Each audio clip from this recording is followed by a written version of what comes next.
ഏത് സമയത്തും നമ്മുടെ അടുത്ത് വരാൻ കഴിയുന്ന ഒരു സുഹൃത്താണ് അല്ലെങ്കിൽ ശത്രുവാണ് മരണം.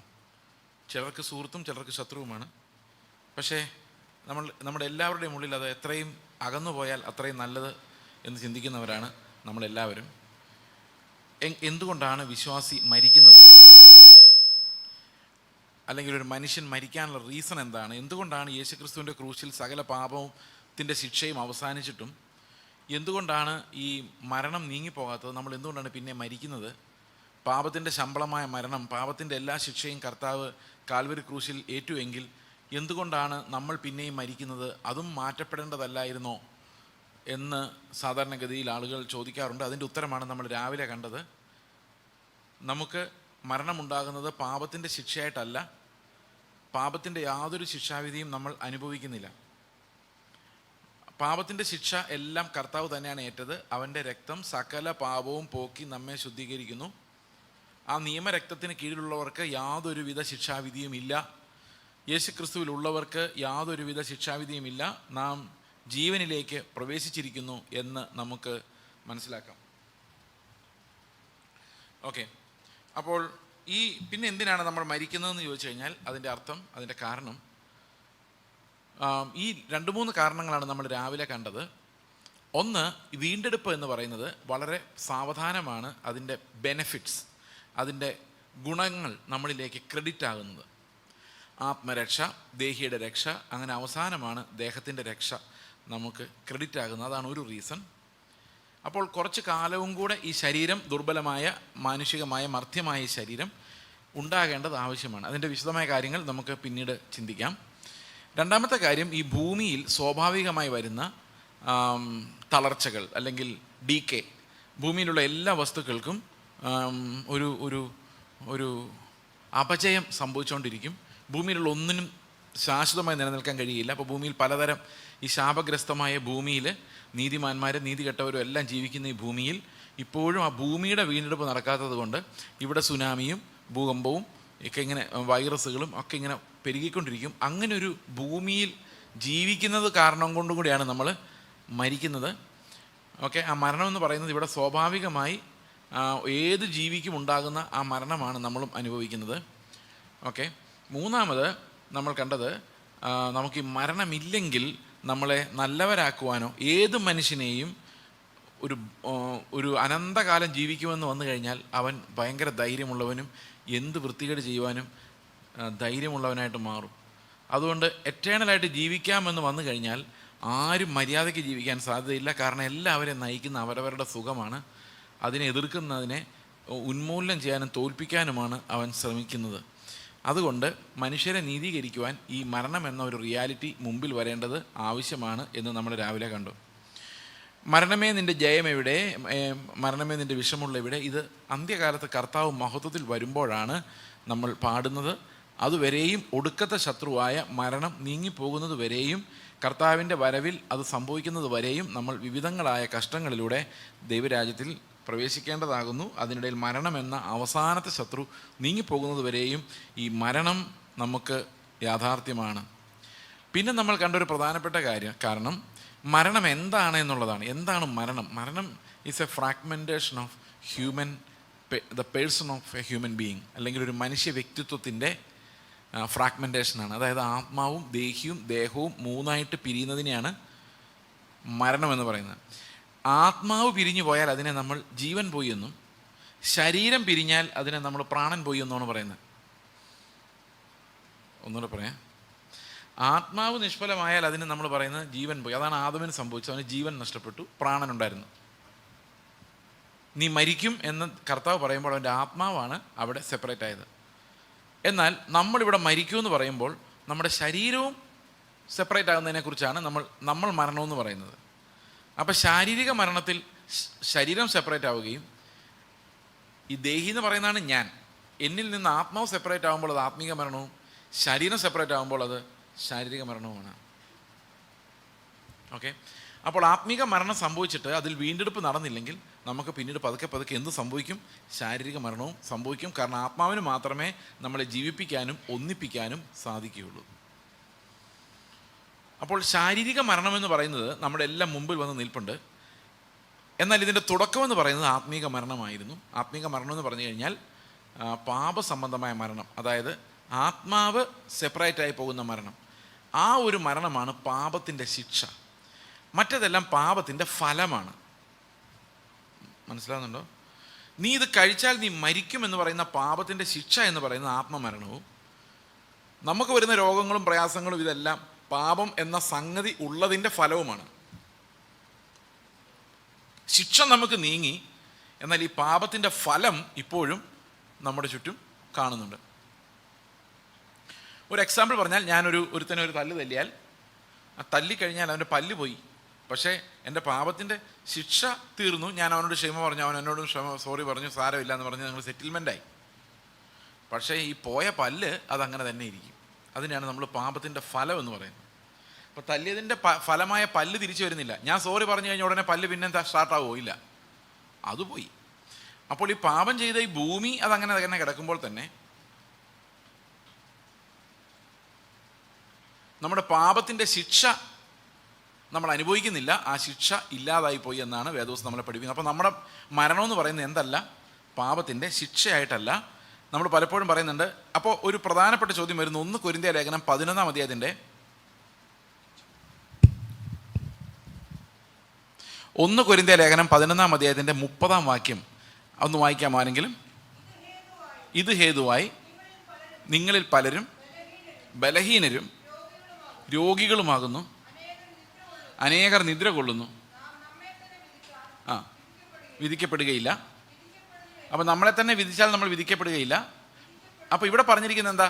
യോഗ്യതയില്ലാതെ അപ്പം നുറുക്കലിൽ പങ്കെടുത്താൽ, കർത്തൃമേശയിൽ പങ്കെടുത്താൽ, മേശയിൽ പങ്കെടുത്താൽ നിങ്ങൾക്ക് എന്ത് സംഭവിക്കും?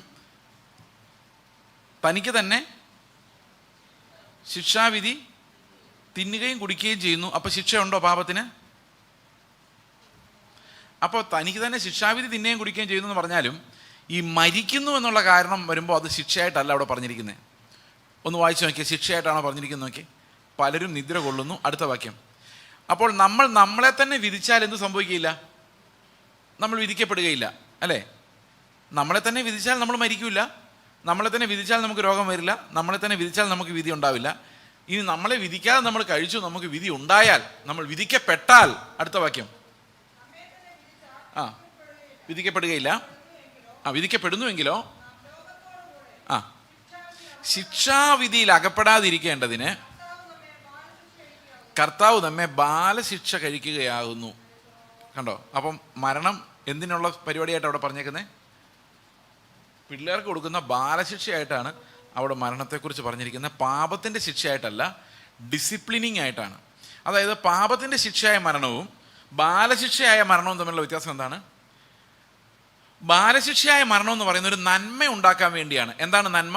ലോകത്തോടുകൂടെ നമ്മൾ ന്യായം വിധിക്കപ്പെടാതിരിക്കേണ്ടതിന്, ലോകത്തോടൊപ്പം ശിക്ഷാവിധിയിൽ അകപ്പെടാതിരിക്കേണ്ടതിന് വേണ്ടി ദൈവം നമുക്ക് ചെയ്യുന്ന നന്മയാണ് നമ്മൾ എന്ത് പറയുന്നത്? ബാലശിക്ഷ എന്ന് പറയുന്നത്. അപ്പോൾ ഒരു അടി കിട്ടുന്ന, റോഡിലിറങ്ങി എത്ര ഉപദേശിച്ചാലും കേൾക്കാതെ കളിക്കാൻ പോകുന്ന കൊച്ചിനോട് 2 പൊട്ടീര് കൊടുത്തിട്ട് മര്യാദയ്ക്ക് വീട്ടിൽ കയറിയിരിക്കടാ എന്ന് പറയുന്നതിനെയാണ് ഈ ബാലശിക്ഷ എന്ന് പറയുന്നത്. അവന് പിന്നെ കളിക്കാനുള്ള സ്വാതന്ത്ര്യമില്ല, ലോകത്തിലോട്ട് പിന്നെ ഇറങ്ങാൻ പറ്റില്ല, ഹീസ് റിമൂവ്ഡ്. പക്ഷെ അത് എന്തിനു വേണ്ടിയാണെന്ന് വെച്ച് കഴിഞ്ഞാൽ അതൊരു നന്മയ്ക്ക് വേണ്ടിയാണ്. അതിനാണ് നമ്മൾ ബാലശിക്ഷ എന്ന് പറയുന്നത്. ബാലശിക്ഷ എപ്പോഴും നമ്മളെ നന്നാക്കാൻ വേണ്ടിയുള്ളതും ശാപശിക്ഷ എപ്പോഴും നമ്മളെ തകർത്ത് കളയുന്ന ദൈവത്തിൻ്റെ പ്രതികാരവുമാണ്. അപ്പോൾ ദൈവത്തിൻ്റെ പ്രതികാരമായിട്ടല്ല ഒരു വിശ്വാസി മരിക്കുന്നത്, ദൈവത്തിൻ്റെ ബാലശിക്ഷ നമുക്ക് ലഭിക്കുന്നതാണ്. അത് ലോകത്തോടു കൂടെ നമ്മൾ ശിക്ഷാവിധിയിൽ അകപ്പെടാതിരിക്കാൻ വേണ്ടിയാണെന്നാണ് പൗലോസ് അവിടെ പറയുന്നത്. അപ്പോൾ നമുക്കാർക്കും ശാപശിക്ഷയില്ല, എന്നാൽ എല്ലാവരും പ്രാപിക്കുന്ന ബാലശിക്ഷയും പല രീതിയിൽ നമുക്ക് വരുന്നുണ്ട്. ഓക്കെ, അപ്പോൾ ഇവിടെ എല്ലാം നമ്മൾ കാണുന്ന ഒരു കാര്യം, നമുക്കൊരിക്കലും എന്തില്ല? ശാപശിക്ഷയില്ല. കാരണം ആ ശാപമെല്ലാം കർത്താവ് കാൽവരി ക്രൂശിൽ വഹിച്ചു. ചില ആൾക്കാർ പറയാറുണ്ട് പാരമ്പര്യ ശാപമാണ് മരിച്ചു പോയത്. കേട്ടിട്ടുണ്ടോ അത്? പാരമ്പര്യ ശാപം യേശുക്രിസ്തു ക്രൂശിൽ മരിക്കുന്നവരെ ഉണ്ടായിരുന്നുള്ളൂ. യേശുക്രിസ്തു ക്രൂശിൽ മരിച്ച ശേഷം നിങ്ങൾക്ക് ആർക്കും പാരമ്പര്യ ശാപമില്ല. എന്നാൽ പാപത്തിൻ്റെ ഫലമുണ്ട്. ചിലപ്പം ജനറ്റിക് പ്രോബ്ലംസ് ഒക്കെ കണ്ടിന്യൂ ചെയ്തേക്കാം. എന്നാൽ ദൈവത്തിന് മുമ്പിൽ നമ്മൾ നിൽക്കുമ്പോൾ അപ്പൻ ചെയ്ത കുറ്റത്തിന് നമ്മൾ ശിക്ഷ അനുഭവിക്കുന്നില്ല. അതായത് അപ്പന്മാർ ചെയ്ത, പൂർവികന്മാർ ചെയ്തതിൻ്റെ ഒന്നും ശിക്ഷാവിധിയോ ശാപമോ നമ്മുടെ മേൽ വരുന്നില്ല. ഓക്കെ, അതാ എവിടെ പറഞ്ഞിരിക്കുന്നത്? പുതിയ നിയമത്തെക്കുറിച്ചുള്ള പ്രവചനം യിരെമ്യാ പ്രവാചകന്റെ പുസ്തകം 31-ാം അധ്യായത്തിലേക്ക് വരുന്നതിന് മുമ്പ് 31-ാം അധ്യായത്തിൽ 27, 28, 29, 30 ആ ഭാഗങ്ങൾ വായിക്കുമ്പോൾ അവിടെ എഴുതിയിട്ടുണ്ട്, അപ്പൻ പച്ചമുന്തിരിങ്ങ തിന്നാൽ മകൻ്റെ പല്ല് പുളിക്കുമെന്ന് അന്നാളിൽ ആരും പറയുകയില്ല. എന്ന് പറഞ്ഞാൽ ഞാൻ ഇസ്രായേൽ ഗൃഹത്തോട് യഹൂദ ഗൃഹത്തോട് ഒരു പുതിയ നിയമം ചെയ്യുന്ന കാലം വരും. അപ്പൻ പച്ചമുന്തിരിങ്ങ തിന്നു മകൻ്റെ പല്ല് പുളിച്ചുവെന്ന് അന്നാളിൽ ഇനി ആരും പറയുകയില്ല. പച്ചമുന്തിരിങ്ങ തിന്നവൻ്റെ പല്ലാണ് പുളിക്കുന്നത് എന്ന് പറയുന്നത് പുതിയ നിയമത്തെക്കുറിച്ചുള്ളൊരു പ്രോഫസിയാണ്. 31-ാം വാക്യത്തിൽ പറയുന്നത്, ഞാൻ ഇതാ പുതിയൊരു ഉടമ്പടി അവരുമായിട്ട് ചെയ്യുന്നു, അത് പണ്ട് ചെയ്തിരുന്നത് പോലത്തെ ഒരു ഉടമ്പടി അല്ല. ഇവിടെ ഓരോരുത്തരും അവരവരുടെ പാപത്തിന് ഉത്തരവാദികളാണ്. അതുകൊണ്ട് പാരമ്പര്യ ശാപം മുറിക്കാൻ നടക്കുന്നതൊന്നും ദൈവികമല്ല എന്നും കൂടെ ഇത്തരുണത്തിൽ ഞാൻ പ്രസ്താവിച്ചു കൊള്ളുന്നു. ഇതെല്ലാം കാശുണ്ടാക്കാനുള്ള പരിപാടികളാണ്, ഗൂഢാലോചനകളാണ്. ഓക്കെ, അപ്പോൾ പാരമ്പര്യ ശാപങ്ങളൊന്നും ക്രിസ്തുവിൽ വിശ്വസിക്കുന്നവർക്കില്ല. ക്രിസ്തുവിൽ വിശ്വസിക്കുന്നതോടുകൂടി ആ ക്രൂശിൽ നമ്മുടെ സകല പാപവും ശാപവും എല്ലാം അസ്തമിച്ചു. രോഗം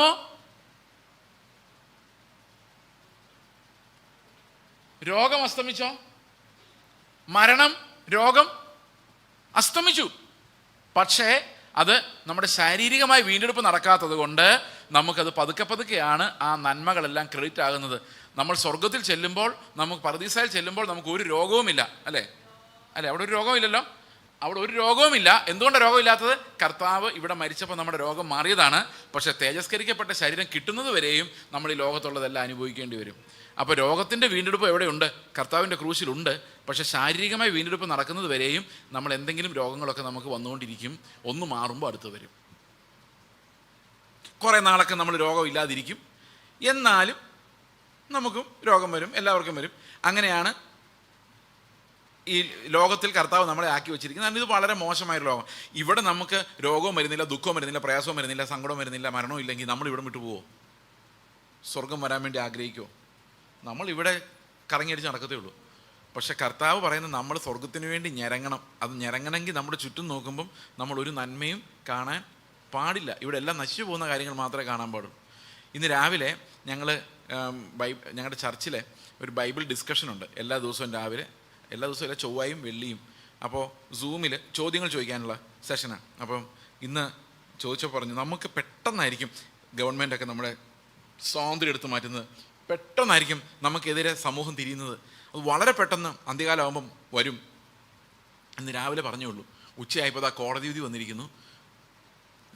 ആരാധന യോഗങ്ങൾ, നമ്മുടെ പ്രാർത്ഥനാ ഹാളുകൾ, പ്രാർത്ഥനയൊന്നും രജിസ്റ്റർ ചെയ്യാതെ ലൈസൻസ് ഇല്ലാതെ ചെയ്യാൻ പറ്റത്തില്ല. അതായത് നമ്മൾ പ്രാർത്ഥന നടത്താനുള്ള ലൈസൻസ് വേണം. കൊമേഴ്സ്യൽ ബിൽഡിങ്സിലോ ഒന്നും പ്രാർത്ഥിക്കാൻ പാടില്ല, പ്രാർത്ഥനാ ഹാളുകൾ പാടില്ല എന്നൊക്കെ രീതിയിൽ ഒരു കോടതി വിധി. എത്രയും പെട്ടെന്ന് നടപടിയെടുക്കാൻ ഗവൺമെൻറ്റിൽ ആവശ്യപ്പെട്ടിരിക്കുക, എല്ലാത്തിനെയും പറപ്പിക്കാൻ. വിഷമം തോന്നുന്നുണ്ടോ? ഒരു വിഷമം തോന്നേണ്ട കാര്യമില്ല. കാരണം ഇതിനെ കോവിഡ് വന്നിട്ട് വിരളാത്ത നമ്മളാണ് ഈ നിയമം വന്ന് വിരളുന്നത്.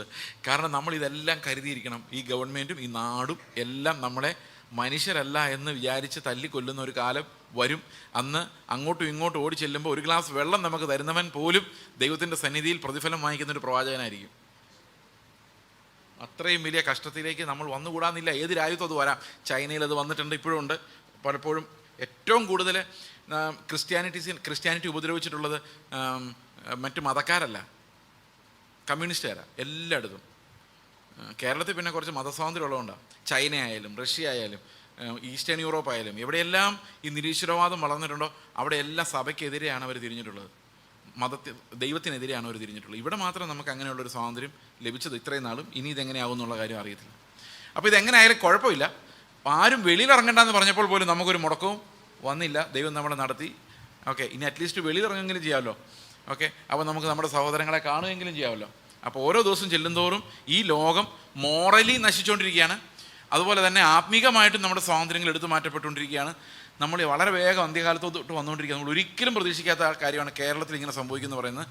അത് ഇതെല്ലാം ഈ അന്ത്യകാലത്തിൻ്റെ സൂചനകളായിട്ട് തന്നെ നമ്മളെടുക്കണം. നമ്മൾ ഈ പഴയ വിശ്വാസമായിട്ട് ഇപ്പം ശരിയാകും എന്നുള്ള വിശ്വാസം ഞാൻ നിങ്ങളോട് തുറന്നു പറയട്ടെ, വെറും തട്ടിപ്പാണ്, ഒന്നും ശരിയാകാൻ പോകുന്നില്ല, ഇതെല്ലാം വഷളായി പോവുകയുള്ളൂ. നമുക്ക് പറന്നു പോകാൻ റെഡി ആയിക്കോ, അത് മാത്രമേ നമുക്ക് ശരിയായിട്ടുള്ളൂ. അതുകൊണ്ട് തന്നെ ഈ മരണത്തെക്കുറിച്ച് പഠിച്ചിരിക്കേണ്ടത് വളരെ കാര്യമാണ്. നാളെ പ്രവാചകന്മാർ വന്നിട്ട് അടുത്ത ആഴ്ച ഇതെല്ലാം ശരിയാകാൻ പോവാണ്, അതിനടുത്ത മാസം ശരിയാകാൻ പോകാന്ന് പറഞ്ഞ് 25-ാം തീയതി ശരിയാവും, അടുത്ത ജനുവരി തൊട്ട് ശരിയാകാൻ പോകാന്നൊക്കെ പറഞ്ഞാൽ നിങ്ങൾ വിശ്വസിക്കരുത്. അവിടെ ക്രിസ്തു ഇവിടെ ക്രിസ്തു എന്ന് പറഞ്ഞ് വിശ്വസിക്കരുത്. സമാധാനം സമാധാനം എന്ന് പറയുന്ന കള്ളപ്രവാചകന്മാർ വിശ്വസിക്കരുത്. കാരണം കല്ലിന്മേൽ കല്ല് ശേഷിക്കാതെ ഇതെല്ലാം തകർന്നു പോവുകയും ഇതെല്ലാം എതിർ ക്രിസ്തുക്കൾ ഇവിടെ എല്ലാം കിടന്ന് ഭരിക്കുകയും ചെയ്യുന്ന ഒരു കാലം ഉണ്ടാകും. നമ്മൾ പറന്നു പോകുന്ന ഒരു കാലം നോക്കിയാണ് നമ്മൾ ഇരിക്കുന്നത്. നിങ്ങൾ എത്ര പേര് ദ്രവിച്ചു പോകുന്ന ലോകത്തെ നോക്കി ഇരിക്കുന്നുണ്ട്? അവർ ഈ ശേഷം എന്ത് സംഭവിക്കുന്നെന്ന് പഠിക്കാനിരിക്കേണ്ട കാര്യമേ ഇല്ല. കാരണം വലിയൊരു പങ്ക് ആളുകളും ചിന്തിക്കുന്നത് ഞങ്ങളിങ്ങനെ അനന്തമായിട്ടോട് ജീവിക്കുന്ന, എന്തായാലും നമ്മളെല്ലാം മരിക്കും, വളരെ ചെറിയൊരു ശ്വാസം മാത്രമാണ് നമുക്കുള്ളത്. ഞാൻ ഒരു ദിവസം പ്രസംഗിച്ചുകൊണ്ടിരുന്ന ഒരു സമയത്ത് എനിക്ക് തോന്നി ഞാൻ ഈ പ്രസംഗം തീർക്കുന്നതിന് മുമ്പ് ഞാൻ മരിച്ചു പോകും. എനിക്ക് അങ്ങനെ ഒരു ചിന്തയുണ്ടായി. പക്ഷേ സഹോദരങ്ങളെ, എനിക്ക് ഒരു വേദന അങ്ങനെയൊന്നും തോന്നിയില്ല. ഞാൻ രാവിലെ അത് പറഞ്ഞെന്ന് തോന്നുന്നു. ഒരു എന്ത് സംഭവിക്കുന്ന ഒരു ആങ്സൈറ്റി പെട്ടെന്നുണ്ടായി. പക്ഷേ I was normal in another 2-3 minutes. കാരണം ഏത് സമയത്ത് നമുക്ക് എന്ത് സംഭവിക്കാവുന്ന ഒരു ലോകമാണ്. അതുകൊണ്ട് നമ്മൾ അറിഞ്ഞിരിക്കണം നമുക്ക് എന്താ സംഭവിക്കുന്നത്, എന്തുകൊണ്ടാണ് മരിക്കുന്നത്, മരിച്ചാൽ എങ്ങോട്ടാണ് പോകുന്നത്, ഈ മരണം നമ്മളെ എങ്ങനെയാണ് വിശുദ്ധീകരിക്കുന്നത്, എങ്ങനെയാണ് മരണത്തിന് വേണ്ടി കാത്തിരിക്കേണ്ടത്, എങ്ങനെയാണ് നമ്മുടെ ചുറ്റും പീഡനങ്ങൾ വർദ്ധിക്കുകയാണെങ്കിൽ നമ്മളെ ക്രിസ്ത്യാനി എന്ന് പറയുന്നവരെ ഉപദ്രവിക്കുന്ന, എൻ്റെ നാമനിമിത്തം സകലരും നിങ്ങളെ പഴിക്കുമെന്ന് പറയുന്ന ആ ഒരു ടൈം വരുമ്പോൾ നമ്മൾ എങ്ങനെ പിടിച്ചു നിൽക്കണമെന്നുള്ള കാര്യമാണ് ഈ നമ്മുടെ ഉപദേശത്തിൻ്റെ ഇന്ന് പ്രധാനപ്പെട്ട ഒരു ഘടകം. ഓക്കെ, എങ്ങനെയാണ് മരണം നമ്മളെ വിശുദ്ധീകരിക്കുന്നത്? മരണം കൊണ്ടുള്ള പ്രയോജനം. ദൈവം എങ്ങനെയാണ് മരണത്തെ നമ്മുടെ വിശുദ്ധീകരണത്തിന് കാരണമാക്കി മാറ്റുന്നത്? എന്താണ് വിശുദ്ധീകരണം, എന്താണ് അതിൽ മരണത്തിൻ്റെ റോൾ എന്ന് നമുക്ക് മനസ്സിലാക്കാം, ചിന്തിക്കാൻ ശ്രമിക്കാം. നമ്മുടെ രക്ഷയ്ക്ക് 3 പ്രധാനപ്പെട്ട പ്രോസസ്സുകളാണുള്ളത്. ഒന്ന്, ഞാൻ രാവിലെ പറഞ്ഞതുപോലെ ആത്മരക്ഷയാണ്. ഈ ആത്മരക്ഷ എന്ന് പറഞ്ഞു കഴിഞ്ഞാൽ നമ്മുടെ അകത്ത് യേശു ക്രിസ്തുവിനെ കുറിച്ചുള്ള വെളിപ്പാടുകൾ ഉണ്ടായി തുടങ്ങുന്നതിനെയാണ് നമ്മൾ ആത്മരക്ഷ എന്ന് പറയുന്നത്. അതായത് ആത്മാവ് എന്നിൽ സംസാരിക്കുന്നുണ്ട്, ദൈവത്തിൻ്റെ ആത്മാവ് എന്നോട് ഇടപെടുന്നുണ്ട്, ക്രിസ്തുവിനെ എനിക്ക് വെളിപ്പെടുത്തി തരുന്നുണ്ട്, കാരണം ഞാൻ ഉയരത്തിൽ നിന്ന് വീണ്ടും ജനിച്ചിരിക്കുന്നു. അപ്പോൾ ഉയരത്തിൽ നിന്ന് വീണ്ടും ജനിച്ചു കഴിഞ്ഞാൽ എനിക്ക് ഉയരത്തിലെ ജ്ഞാനം എനിക്ക് ലഭിക്കും. അപ്പോൾ അത് ആത്മരക്ഷ. ആ സമയത്താണ് നമ്മളെ കർത്താവ് നീതിമാൻ എന്ന് വിളിക്കുന്നത്. റോമാലേഖനവും ഗലാത്യ ലേഖനവും എഫേസ്യ ലേഖനവും നമ്മൾ വായിച്ചു കഴിഞ്ഞാൽ അവിടെ മനസ്സിലാകുന്നത് നീതീകരണം, അതായത് സൗജന്യമാണ്. നമ്മളെ നീതിമാന്മാരാക്കിയത് എങ്ങനെയാണ് കർത്താവ്? നമ്മൾ ചെയ്ത ഒരു നീതി പ്രവൃത്തിയാലുമല്ല, അവൻ കൃപയാലാണ് നമ്മളെ രക്ഷിച്ചത്. അതിന് മനുഷ്യരുടെ ഒരു പ്രവൃത്തിയും കാരണമല്ല. വായിച്ചിട്ടുണ്ടോ അങ്ങനെ? ഓക്കെ, എന്തുകൊണ്ട് കാരണമല്ല? മനുഷ്യരുടെ പ്രവൃത്തികൾ കാരണമായാണ് നമ്മൾ രക്ഷപ്പെടുന്നതെങ്കിൽ അതിനകത്ത് 1-2 വലിയ പ്രോബ്ലംസ് ഉണ്ട്. ഒരു നിമിഷം നിങ്ങൾ എല്ലാവരും എന്നെ ഒന്ന് നോക്കിക്കേ. ഞാൻ ഒരുവിധം മാന്യനായ ഒരു മനുഷ്യനായിട്ട് നിങ്ങൾക്ക് തോന്നുന്നുണ്ടോ? തോന്നുന്നുണ്ടെങ്കിൽ, തോന്നുന്നില്ലെങ്കിലും 8:30 വരെ അങ്ങനെ തോന്നിയേ പറ്റുള്ളൂ. തോന്നുന്നുണ്ടെങ്കിൽ ഞാൻ നരകത്തിൽ പോവോ സ്വർഗത്തിൽ പോവോ? നല്ല സ്വഭാവം വെച്ച് എന്നെ സ്വർഗത്തിൽ കൊണ്ടുപോകാമെന്ന് വിചാരിച്ചോ? അങ്ങനെയല്ല കൊണ്ടുപോകുന്നത്, അങ്ങനെയാണെന്ന് ഒരു നിമിഷം വിചാരിച്ചോ? അപ്പോൾ ഞാൻ സ്വർഗത്തിലോട്ട് പോകുന്ന വഴിക്ക് വേറൊരു മനുഷ്യൻ നരകത്തിലോട്ട് പോവുകയാണ്. അപ്പോൾ ആ മനുഷ്യനോട് ഞാൻ പറയാണ്, നിന്നോട് ഞാൻ അന്നേ പറഞ്ഞല്ലേ മര്യാദയ്ക്ക് ജീവിച്ചാൽ സ്വർഗത്തിൽ പോകാം, നീ ഉഴപ്പിത്തിരിഞ്ഞ് നടന്നുകൊണ്ടല്ലേ ഇപ്പം നരകത്തിൽ പോകുമെന്ന് ചോദിക്കുകയാണെങ്കിൽ അവൻ ദൈവത്തോട് പറയും, കർത്താവേ, ഇവൻ്റെ വായ അടയ്ക്കണം, കാരണം ഇവൻ ജനിച്ച വീട്ടിൽ ഞാൻ ജനിച്ചായിരുന്നെങ്കിൽ, ഞാൻ തെരുവിൽ ജനിച്ചു, ഡ്രഗ് അടിച്ച് ചെറുപ്പത്തിലെ എവിടെയൊക്കെയോ വളർന്നു, എന്നെ കറക്റ്റ് ചെയ്യാൻ ആരും ഉണ്ടായിരുന്നില്ല, എന്നെ പഠിപ്പിക്കാൻ ആരും ഉണ്ടായിരുന്നില്ല, എൻ്റെ അപ്പനും അമ്മേനെ തിരിഞ്ഞു നോക്കിയിട്ടില്ല, ഞാൻ അങ്ങനെ തെരുവിൽ വളർന്ന് ഇങ്ങനെയായി, ഇവൻ്റെ വീട്ടിൽ ഞാൻ ജനിക്കുകയും ഞാൻ ജനിച്ചെടുത്ത് ഇവൻ ജനിക്കുകയും ചെയ്യുമായിരുന്നെങ്കിൽ ഞാൻ സ്വർഗത്തിൽ പോയിരുന്നു, അവൻ നരകത്തിൽ പോയിരുന്നു പറഞ്ഞു കഴിഞ്ഞാൽ കർത്താവ് എന്നെ പറയും? നിങ്ങൾക്കറിയാമോ, ഒരു മനുഷ്യൻ്റെ പ്രവൃത്തി നോക്കി വിധിച്ചാൽ അത് അന്യായമാണ്. അതിൻ്റെ കാരണം എന്താണെന്ന് വെച്ച് കഴിഞ്ഞാൽ ഒരു മനുഷ്യൻ്റെ പ്രവൃത്തി അവൻ്റെ അപ്പൻ്റെ അമ്മയുടെയും ജീനുകൾ ഉൾപ്പെടെ അവൻ വളർന്നു വന്ന സാഹചര്യങ്ങൾ ഉൾപ്പെടെ അനേകം കാര്യങ്ങളാൽ സ്വാധീനിക്കപ്പെടുന്നതാണ്.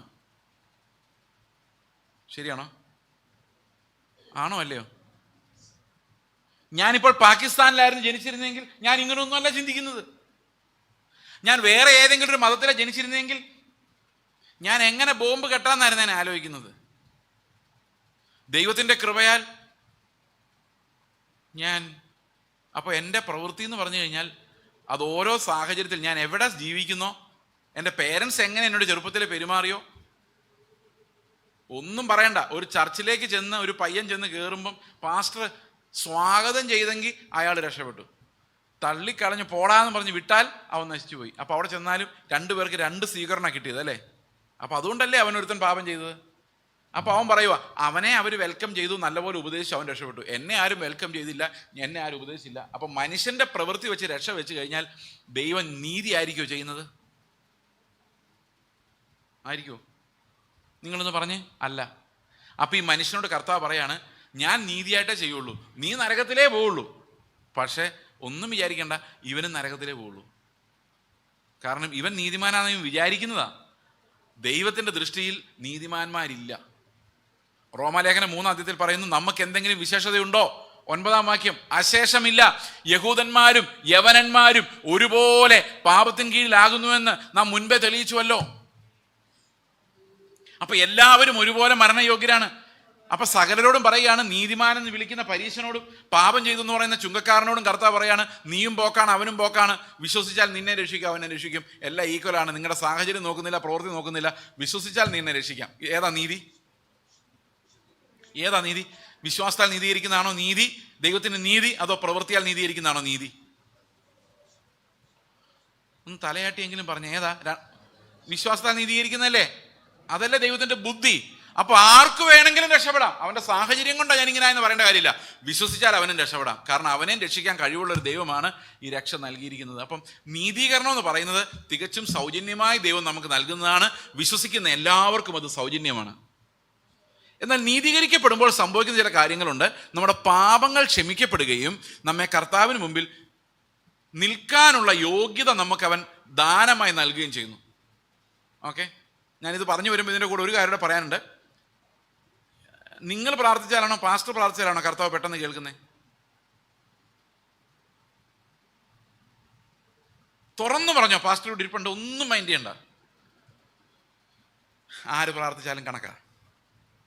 അതിൻ്റെ കാരണം എന്താണെന്ന് വെച്ച് കഴിഞ്ഞാൽ, ഇപ്പം ഞാൻ യേശുക്രിസ്തു എന്ന മധ്യസ്ഥനെ വെച്ച് ഞാൻ കർത്താവിൻ്റെ അടുത്തേക്ക് കയറി ചെന്ന് പ്രാർത്ഥിക്കുക, കർത്താവേ യേശുക്രിസ്തുവിൻ്റെ നാമത്തിൽ ഞാൻ നിൻ്റെ അടുത്തേക്ക് വരുന്നു. അപ്പോൾ കർത്താവ് പറയും, ഞാൻ കേൾക്കൂല. അടുത്ത പാസ്റ്ററോട് പറഞ്ഞു, പാസ്റ്ററെ ഞാൻ പറഞ്ഞിട്ട് കർത്താവ് മൈൻഡ് ചെയ്യുന്നില്ല. പാസ്റ്റർ ഒന്ന് പറഞ്ഞു നോക്ക്. പാസ്റ്റർ എന്നിട്ട് കർത്താവേ യേശുക്രിസ്തുവിൻ്റെ നാമത്തിൽ ഞാൻ വരുന്നു. ഓക്കെ, ഞാൻ കേൾക്കാം. അപ്പോൾ ആരാ ശരിക്കും എൻ്റെ മധ്യസ്ഥൻ? ആര് പറഞ്ഞാലാ പിതാവ് കേൾക്കുന്നേ? ആര് പറഞ്ഞാലാ പിതാവ് കേൾക്കുന്നേ? ഈ പാസ്റ്റർ കാരണോ ഞാൻ ജീവിച്ചു പോകുന്നേ. യേശുക്രിസ്തുവിൻ്റെ നാമത്തിൽ പ്രാർത്ഥിച്ചിട്ടൊന്നും ഒരു കാര്യവും ഇല്ല. ഇതാണ് കത്തോലിക്കർ പറയുന്നത്. കത്തോലിക്കർ പറയുന്ന യേശുക്രിസ്തുവിൻ്റെ അടുത്ത് ചെല്ലണമെങ്കിൽ നമ്മൾ മരിച്ചുപോയ വിശുദ്ധന്മാർ മധ്യസ്ഥത വഹിച്ചാലേ നടക്കുകയുള്ളൂ. പെന്തക്കോസ്തുകാർ എന്താ പറയുന്നത്? ജീവിച്ചിരിക്കുന്ന പാസ്റ്റർമാർ മധ്യസ്ഥം വെച്ചാലേ ദൈവം കേൾക്കുകയുള്ളൂ. രണ്ടും തമ്മിൽ എന്താ വ്യത്യാസം? അറ്റ്ലീസ്റ്റ് അവർ മരിച്ചെങ്കിലും പോയി, അത്രയും കുറച്ച് ഉപദ്രവം അവരെ കൊണ്ടുള്ളൂ.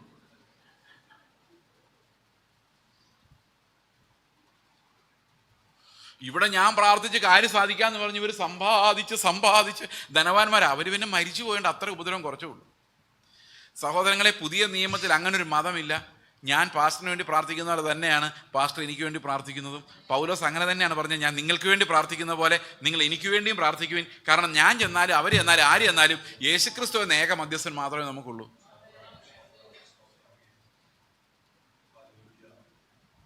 അപ്പൊ നിങ്ങൾ പാസ്റ്റർ നിങ്ങൾക്ക് വേണ്ടി എത്ര പ്രാർത്ഥിക്കുന്നു അത്രയും നിങ്ങളും പാസ്റ്ററിന് വേണ്ടി പ്രാർത്ഥിക്കണം. കാരണം നിങ്ങൾ കർത്താവിൻ്റെ അടുത്തുകൊണ്ട് എൻ്റെ കർത്താവ് എനിക്ക് വേണ്ടി മരിച്ച എൻ്റെ മധ്യസ്ഥനായ യേശുക്രിസ്തുവിൻ്റെ നാമത്തിൽ ഞാൻ വരുന്നെന്ന് പറഞ്ഞു കഴിഞ്ഞാൽ ഏത് സമയത്തും പിതാവിൻ്റെ കൃപാസനത്തിലേക്ക് കടന്നു ചെല്ലാനുള്ള അവകാശം യേശുക്രിസ്തു എന്ന ഏക മധ്യസ്ഥനോട് നമുക്ക് എല്ലാവർക്കും ഉണ്ട്.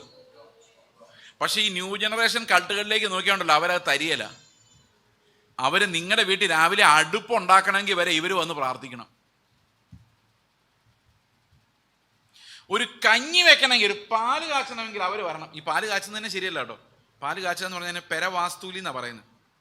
പെരവാസ്തൂലി എന്ന് പറഞ്ഞാൽ എന്താണെന്നറിയോ? ആർക്കെങ്കിലും പറയാമോ? വാസ്തു ബലിയാണ് ഈ വാസ്തൂലി. വാസ്തു പുരുഷന് കൊടുക്കുന്ന ബലിയാണ് വാസ്തൂലി എന്ന് പറയുന്നത്. അപ്പം പെരവാസ്തൂലി എന്ന് പറഞ്ഞു കഴിഞ്ഞാൽ അർത്ഥം ഈ പാല് തിളച്ച് വെളിയിലോട്ട് പോകുമ്പോൾ അത് അവൻ കൊണ്ടുപോക്കുള്ളൂ. ആരാ? വാസ്തു പുരുഷൻ. ഓ, എന്തു പറയാനാ സഹോദരങ്ങളെ. നിങ്ങൾ എന്തെങ്കിലും കഞ്ഞി വെച്ച് കുടിക്കേ, ഇനി ചായ ഇട്ട് കുടിക്കേ. ഇത് തുളുമ്പി പോകാൻ വേണ്ടി നോക്കി നിൽക്കരുത്. അത് സമൃദ്ധിയും ഒന്നും തേങ്ങയൊന്നും അല്ല. മനസ്സിലാവുന്നുണ്ടോ? ഓക്കെ, ഞാൻ പറഞ്ഞു വന്നത് ഇങ്ങനെയുള്ള അനേകം മത അന്ധവിശ്വാസങ്ങൾ നമ്മുടെ ഇടയിലുണ്ട്. ഞാൻ സന്ദർഭവശാൽ പറഞ്ഞു പോയതാണ്. ഈ എന്താ പറയുന്നത്, ഇടനിലക്കാർ, അതാണ് മതത്തെ ഉണ്ടാക്കുന്നത്. പക്ഷെ നമുക്ക് വീണ്ടും ജനിച്ചവരാണെങ്കിൽ പോയിന്റ് നമ്പർ 1, ഏത് സമയത്തും പിതാവിൻ്റെ അടുക്കിലേക്ക് കടന്നു ചെല്ലുവാനുള്ള പ്രാഗൽഭ്യം നമുക്ക് ഓരോരുത്തർക്കും ഉണ്ട്. അത് പാസ്റ്റർ പ്രാർത്ഥിച്ചോളെന്ന് വിചാരിച്ചുകൊണ്ട് നമ്മൾ വിചാരിച്ച് നമ്മൾ ഒത്തിരി അകന്നുപോയി. നമുക്ക് ദൈവത്തിനടുത്തുള്ള ധൈര്യം നഷ്ടപ്പെട്ടു, വിശ്വാസം നഷ്ടപ്പെട്ടു, ഉറപ്പ് നഷ്ടപ്പെട്ടു. നമ്മളിപ്പോൾ പാസ്റ്റർ ഉള്ളതുകൊണ്ട് ഇങ്ങനെ ജീവിച്ചിരിക്കുന്നു. സത്യം പറഞ്ഞാൽ ഒത്തിരി ബലഹീനമായി പോയി സഭകൾ. ഇനി അടുത്ത പ്രോസസ്സാണ് വിശുദ്ധീകരണം. ഈ വിശുദ്ധീകരണത്തിൻ്റെ പ്രോസസ്സ് എന്ന് പറഞ്ഞു കഴിഞ്ഞാൽ ഞാനൊരു എക്സാമ്പിൾ നിങ്ങളോട് പറയാം. വർഷങ്ങൾക്ക് മുമ്പ് ഞാൻ 10th ക്ലാസ്സിൽ പഠിക്കുമ്പം എനിക്കൊരു സാറുണ്ടായിരുന്നു. ആ സാറ് വിശ്വാസിയായിരുന്നു. ഞാനന്ന് ഓർത്തഡോക്സുകാരനാണ്. പിന്നീട് കുറേ വർഷങ്ങൾ കഴിഞ്ഞപ്പോൾ ഞാനൊരു പ്രസംഗകനായി. അപ്പോൾ അദ്ദേഹം ഒരു ദിവസം എൻ്റെ പ്രസംഗം കേൾക്കാൻ ഏറ്റവും പുറകിൽ വന്നിരിപ്പുണ്ടായിരുന്നു. പ്രസംഗം കഴിഞ്ഞപ്പോൾ അദ്ദേഹം എന്നോട് ഒന്ന് ചോദിച്ചു, ചെയ്സ എനിക്കൊരു സംശയമുണ്ട്. ഞാൻ ചോദിച്ചു, എന്താണ്? ഞാൻ ആദ്യം രക്ഷിക്കപ്പെടുന്ന സമയത്ത് എനിക്ക് ഭയങ്കര ആത്മീക ആനന്ദം ഉണ്ടായിട്ട് ഞാൻ എൻ്റെ ചർച്ചിലേക്ക് ചെന്ന് കയറിയിട്ട് പറഞ്ഞു, യേശുവാണ് എൻ്റെ കർത്താവ് എന്ന് പറഞ്ഞപ്പോഴേക്കും എൻ്റെ ഉള്ളിൽ ഭയങ്കര ഒരു ആനന്ദം ഉണ്ടായി. ആ കർത്താവ് എൻ്റെ കർത്താവാണല്ലോ എന്ന് പറഞ്ഞ് ഞാൻ ആ സന്തോഷത്തിൽ പല വീടുകളിലും പോയി സുവിശേഷം പറഞ്ഞു. അങ്ങനെ ഒരു സഭ തന്നെ അവിടെ ഉണ്ടായി. പക്ഷെ അതിനുശേഷം ഇന്നേ വരെ എനിക്കൊരു സന്തോഷം, അങ്ങനത്തെ ഒരു ആനന്ദം ഉണ്ടായിട്ടില്ല. അതെന്താണ് എനിക്ക് ഉണ്ടാകാത്തത് എന്ന് എന്നോട് ചോദിച്ചു. അപ്പം ഞാൻ പറഞ്ഞു, അതിനുശേഷം എപ്പോഴെങ്കിലും യേശുവാണ് എൻ്റെ കർത്താവെന്ന് ആ ഹൃദയത്തിനകത്ത് നിന്ന് പറഞ്ഞിട്ടുണ്ടോ എന്ന് ചോദിച്ചു. നേരത്തെ ചോദിച്ചു, അങ്ങനെ എപ്പോഴും പറയേണ്ട കാര്യമുണ്ടോ? ഞാൻ പറഞ്ഞു, എപ്പോഴും പറഞ്ഞു നോക്ക്. യേശു എൻ്റെ കർത്താവായി വരുമ്പോൾ നമുക്ക് ഭയങ്കര ആനന്ദമാണ്. ആ കർത്തൃത്വത്തിലാണ് നമ്മൾ വിശദീകരിക്കപ്പെടുന്നത്. ഓരോ സമയത്തും കർത്താവായി യേശു നമുക്കുള്ളപ്പോൾ നമ്മൾ ഓരോ സമയത്ത് അവൻ്റെ സ്വഭാവം നമ്മളിലേക്ക് പകർന്നു വന്നുകൊണ്ടിരിക്കും. ഞാനല്ല, ക്രിസ്തു അത്രേ എന്നിൽ വസിക്കുന്നതെന്ന് പറയുന്നതാണ് വിശുദ്ധീകരണം. അപ്പോൾ ഞാൻ പറഞ്ഞു വന്നത്, നമ്മൾ രക്ഷിക്കപ്പെടുന്ന സമയത്ത് നമുക്കൊരു ഭയങ്കര തീക്ഷ്ണതയായിരിക്കും. ഈ പെന്തക്കോസ്ത് ജനിച്ചു വളർന്ന പിള്ളേർക്ക് അതൊന്നും അറിയാൻ മേല. കാരണം അതിൽ വലിയൊരു പങ്കും രക്ഷിക്കപ്പെടുന്നില്ല. ഇനി രക്ഷിക്കപ്പെടുന്നെങ്കിൽ അത് പതുക്കെ, അത് എപ്പോഴാണ് രക്ഷിക്കപ്പെട്ടെന്ന് ഈ പിള്ളേർക്ക് അറിയാൻ മേല. അതുകൊണ്ട് ഈ ആദ്യ ചൂടെന്ന് പറഞ്ഞൊരു സാധനം ഈ പിള്ളേർക്ക് അങ്ങനെ അനുഭവിക്കാറില്ല. പിന്നെ അപ്പനും അമ്മയൊക്കെ തള്ളി വിടുന്ന ചൂട് മാത്രമേ ഉള്ളൂ. അപ്പം നമ്മുടെ ഗ്രാഫ്, നമ്മുടെ വിശുദ്ധീകരണത്തിൻ്റെ ഗ്രാഫ് നോക്കാൻ ആദ്യം ഒരു ചാട്ടമായിരിക്കും, ഇങ്ങനെ ചാട്ടം. ഓക്കെ, പിന്നെ കുറേ നേരം ഇങ്ങനെ ആ സ്റ്റഡിയായിട്ട് ആരാധിച്ച് ഇങ്ങനെ അങ്ങ് പോകും. അപ്പോൾ അത് നേരെ ആയിരിക്കും. പിന്നെ എവിടെയെങ്കിലും ആരുടെയെങ്കിലും കുശുമ്പോ കുന്നായ്മ പറയുമ്പോൾ ഇത്തിരി താഴോട്ട് വരും. അപ്പോൾ ഒരു തകർപ്പൻ പ്രസംഗം കേൾക്കുമ്പോൾ കുറച്ച് മുകളിലോട്ട് വരും. ഇങ്ങനെ വന്നു കയറി ഇറങ്ങി സത്യത്തിൽ നമ്മൾ മുകളിലോട്ട് പോകുന്നതെങ്കിലും ഇടയ്ക്ക് കുറച്ച് ചാടിയും കയറിയൊക്കെയാണ്. ആ ഗ്രാഫ് നിങ്ങൾക്ക് ഇങ്ങനെ വന്ന് താഴോട്ട് പോയി ഇങ്ങനെ വന്ന് മുകളിലോട്ടാണ്. പക്ഷെ നടുക്കോടെ ഒരു വര വരയ്ക്കുകയാണ്, ഇത് മുകളിലോട്ട് തന്നെയാണ് പോകുന്നത് നമുക്ക് മനസ്സിലാക്കും. ഇങ്ങനെയാണ് നമ്മുടെ വിശുദ്ധീകരണത്തിൻ്റെ ഗ്രാഫ്. നിങ്ങൾ മനസ്സിലായി ഞാൻ പറഞ്ഞ എന്താന്ന്? പക്ഷെ വിശുദ്ധീകരണത്തെക്കുറിച്ച് നമ്മൾ മനസ്സിലാക്കേണ്ട ഒരു കാര്യമുണ്ട്. കൊളോസ്യ ലേഖനത്തിൽ പറയുന്നത് നമ്മൾ ഇപ്പോഴേ യേശു ക്രിസ്തുവിൽ പൂർണ്ണരാണ് എന്നാണ്. വായിച്ചിട്ടുണ്ടത്? സകല വാഴ്ചകൾക്കും അധികാരങ്ങൾക്കും യേശു ക്രിസ്തുവിലല്ലോ ദൈവത്തിൻ്റെ സർവ്വസമ്പൂർണതയും ദേഹരൂപമായി വസിക്കുന്നത്. സകല വാഴ്ചകൾക്കും അധികാരങ്ങൾക്കും തലയായ അവനിൽ നിങ്ങൾ പരിപൂർണരായിരിക്കുന്നു. അപ്പോൾ we are already perfect. Okay. എന്നാൽ അതേ സമയത്ത് അതിൻ്റെ താഴെ എഴുതിയിരിക്കുകയാണ്. നമുക്ക് ആ കൊളോസ്യ ലേഖനത്തിലെ പ്രധാനപ്പെട്ട ഭാഗങ്ങളൊന്ന് വായിക്കാം. 2-ാം അധ്യായം ഞാൻ എടുക്കട്ടെ.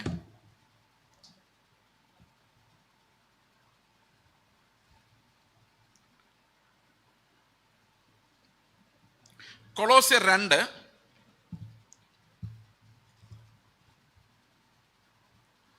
9-10 വാക്യങ്ങൾ.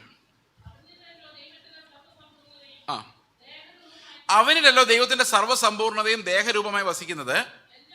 എല്ലാ വാഴ്ചയ്ക്കും അധികാരത്തിനും തലയായ അവനിൽ നിങ്ങൾ പരിപൂർണരായിരിക്കുന്നു. That means we are already perfect in him. അടുത്ത വാക്യം, അവനിൽ നിങ്ങൾക്ക് ക്രിസ്തുവിന്റെ പരിച്ഛേദനയാൽ ജഡശരീരം ഉരിഞ്ഞു കളഞ്ഞതിനാൽ തന്നെ കൈകൊണ്ടല്ലാത്ത പരിച്ഛേദനയും ലഭിച്ചു.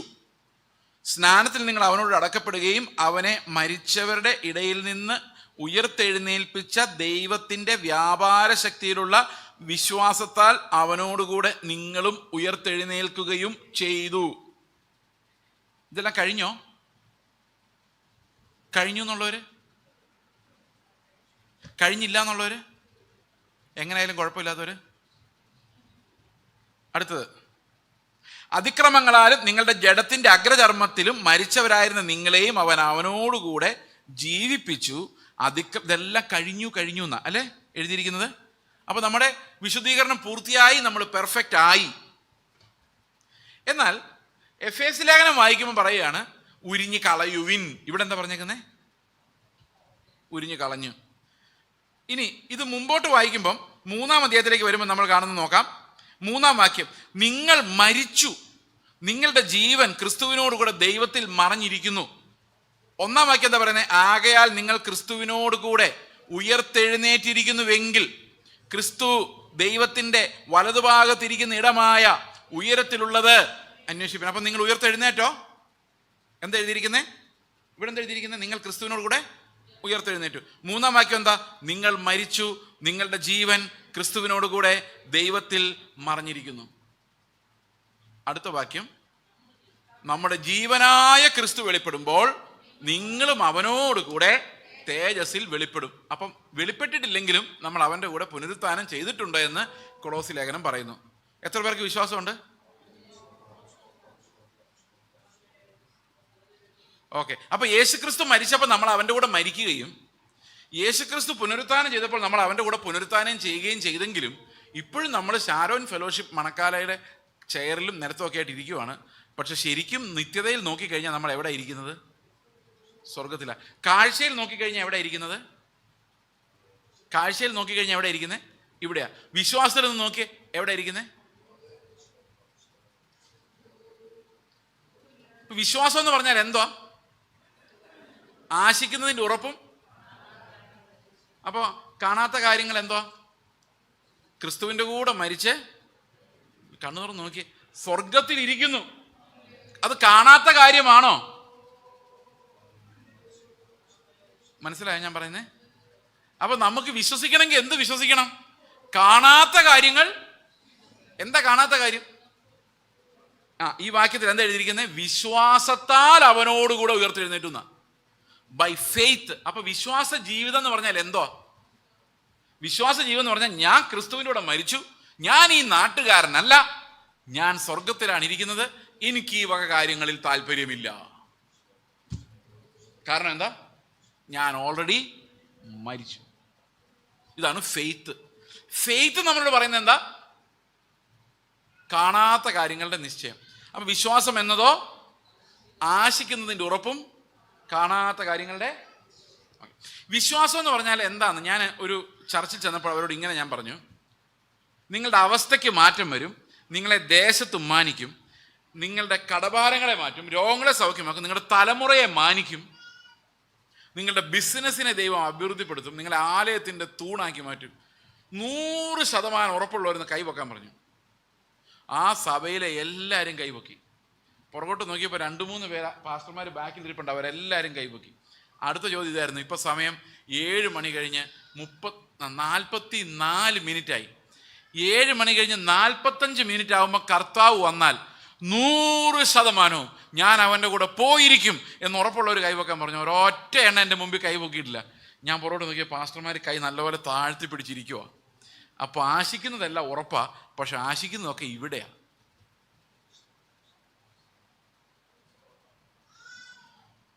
സമ്മതിച്ചോ?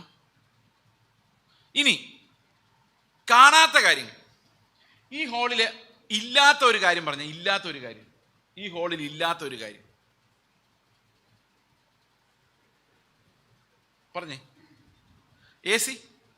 അതല്ലേ നിങ്ങൾ അവിടെ നിന്ന് പറഞ്ഞത്? A C. ഓക്കെ. കാണാത്ത കാര്യമാണോ? ഇവിടെ എവിടെയോ ഭിത്തിയിൽ മറിഞ്ഞിരുന്നിട്ട് നിങ്ങൾക്ക് കാണാൻ പറ്റാത്തതാണോ? അല്ല. ഇവിടെ എ സി ഇല്ല അല്ലേ? റിയലി ഇല്ലല്ലോ. നോക്കി, ഇല്ല. കാണാത്ത കാര്യം പറഞ്ഞേ. ഈ റൂമിൽ അനുഭവിക്കാൻ പറ്റാത്തത്. എയറൊക്കെ നമുക്ക് അനുഭവിക്കാം. ഇന്ദ്രിയങ്ങൾ കൊണ്ട് അറിയാൻ പറ്റാത്തത് എന്നാ ഉണ്ട്, കാണാൻ പറ്റുന്നില്ല. നിങ്ങൾ ഈ കടങ്കഥയൊന്നും ചെറുപ്പത്തിലേ പറഞ്ഞിട്ടില്ല. ഒന്ന് പറഞ്ഞു നോക്കിയേ. ഇവിടെ ഉണ്ട്, ഇവിടെ ഉണ്ട്. ഇന്ദ്രിയങ്ങൾ കൊണ്ട്, മൂക്ക് കൊണ്ടോ വായ കൊണ്ടോ ഒന്നും അറിയാൻ പറ്റത്തില്ല, തൊട്ട് നോക്കാൻ പറ്റത്തില്ല. അങ്ങനെയുള്ള എന്തെങ്കിലും ഈ ഹാളിൽ ഉണ്ടോ? കാണുന്നില്ല.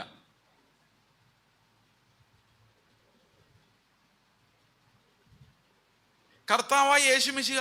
2 or 3 പേർ എവിടെ കൂടിയാലും അവരുടെ മധ്യത്തിൽ.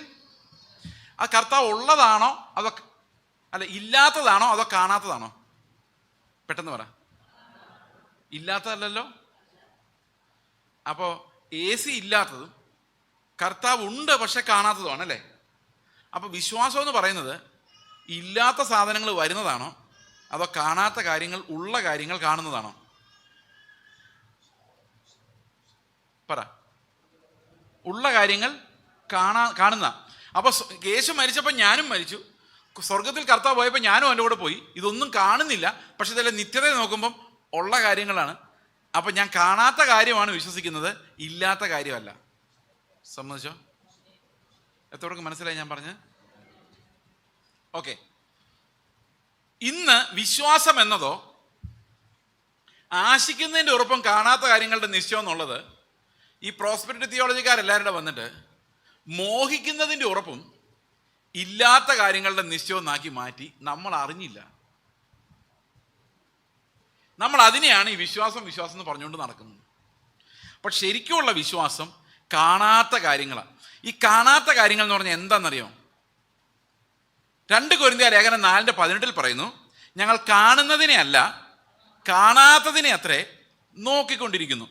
കാണുന്നത് താൽക്കാലികം, കാണാത്തതോ നിത്യം. അപ്പോൾ കൈപ്പണിയാലുള്ളതല്ലാത്ത ഈ ഭൗമഭവനം അഴിഞ്ഞു പോയാലും അതിന് മീതെ ധരിപ്പാൻ സ്വർഗത്തിലൊരു പാർപ്പിടം നമുക്കുണ്ട് എന്നുള്ളതിൽ നമ്മൾ ആ കാണാത്തതിനെ നോക്കിക്കൊണ്ടിരിക്കുന്നു. നിങ്ങൾക്ക് അങ്ങനെ ഒരു പാർപ്പിടം ഉണ്ടോ? ദൈവം ശില്പിയായി പണിയുന്ന അടിസ്ഥാനമുള്ള ഒരു നഗരമുണ്ടെന്ന് വിചാരിച്ചുകൊണ്ട് എബ്രഹാം പോയതുപോലെ അതേ വിശ്വാസമുള്ള നമുക്കും വിശ്വാസം എന്നതോ ആശിക്കുന്നതിൻ്റെ ഉറപ്പും കാണാത്ത കാര്യങ്ങളുടെ നിശ്ചയവുമാണ്.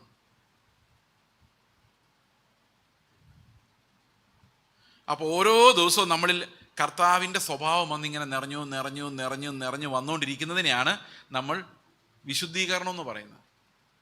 ശുദ്ധീകരണം എന്ന് പറഞ്ഞാൽ എന്താണെന്നറിയോ? നമ്മുടെ പാപങ്ങൾ കഴുകിക്കളയുന്നതിനാണ് ശുദ്ധീകരണം. ഇപ്പോൾ ഒരു ഗ്ലാസ്, ഈ ഗ്ലാസ് ക്ലീനാണ്, ശുദ്ധമാണ്. സംശയമുണ്ടോ? എനിക്ക് സംശയമില്ല. അതുകൊണ്ടാണ് ഞാനത് കുടിച്ചത്. ഓക്കെ, വിശുദ്ധമാണോ? അല്ല. ഞാൻ സിഗരറ്റ് വലിക്കുന്നില്ല, കള്ള് കുടിക്കുന്നില്ല, വ്യഭിചാരം ചെയ്യുന്നില്ല, മോഷ്ടിക്കുന്നില്ല, വിഗ്രഹങ്ങളെ ആരാധിക്കുന്നില്ല. ഓക്കെ, ഞാൻ ക്ലീനാണ്.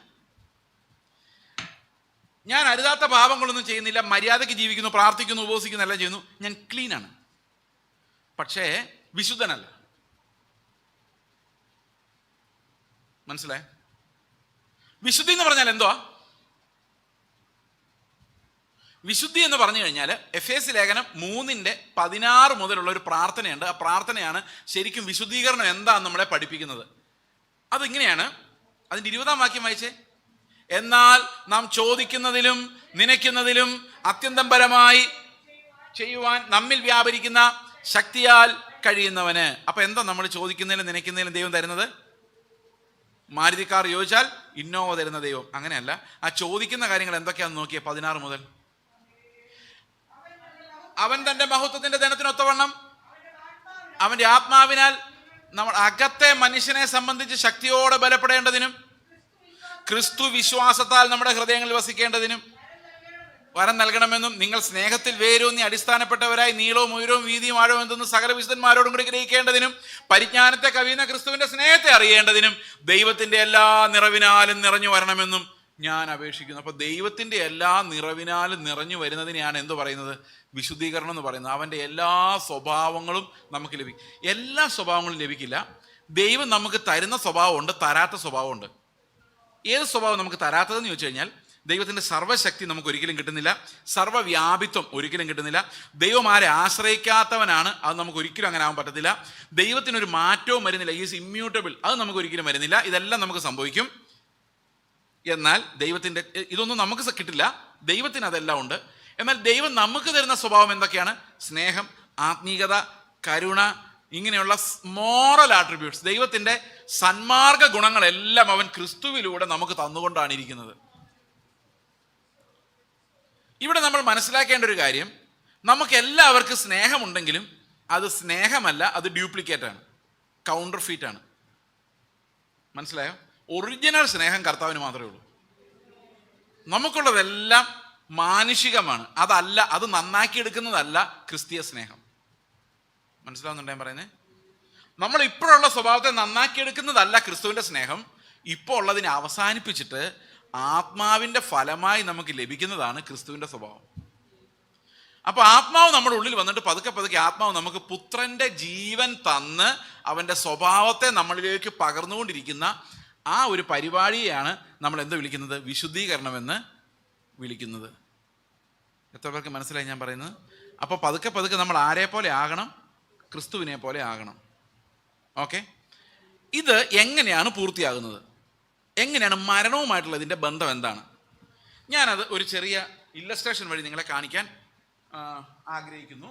ഓക്കെ, ഞാൻ നിങ്ങളോട് നേരത്തെ പറഞ്ഞതുപോലെ ആത്മാവ് അണഞ്ഞു പോയി കഴിഞ്ഞാൽ പിന്നെ നമുക്ക് ദേഹവും ദേഹിയുമാണ് ഉള്ളത്.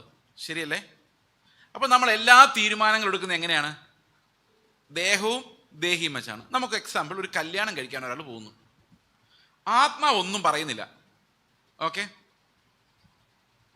അപ്പം ഇത്തിരി ആത്മീയനാണെങ്കിൽ അവൻ ഒന്ന് പാസ്റ്ററോട് ചോദിക്കും, പാസ്റ്റർ ഒന്ന് പ്രാർത്ഥിച്ചിട്ട് പറയാമോ ദൈവഹിതമാണോ എന്ന്. പാസ്റ്റർ പ്രാർത്ഥിച്ച് പറയാൻ പോകരുത്, അപകടമാണ്. കാരണം അവനോടുള്ളത് അവൻ ദൈവത്തിൽ നിന്ന് പ്രാപിക്കണം.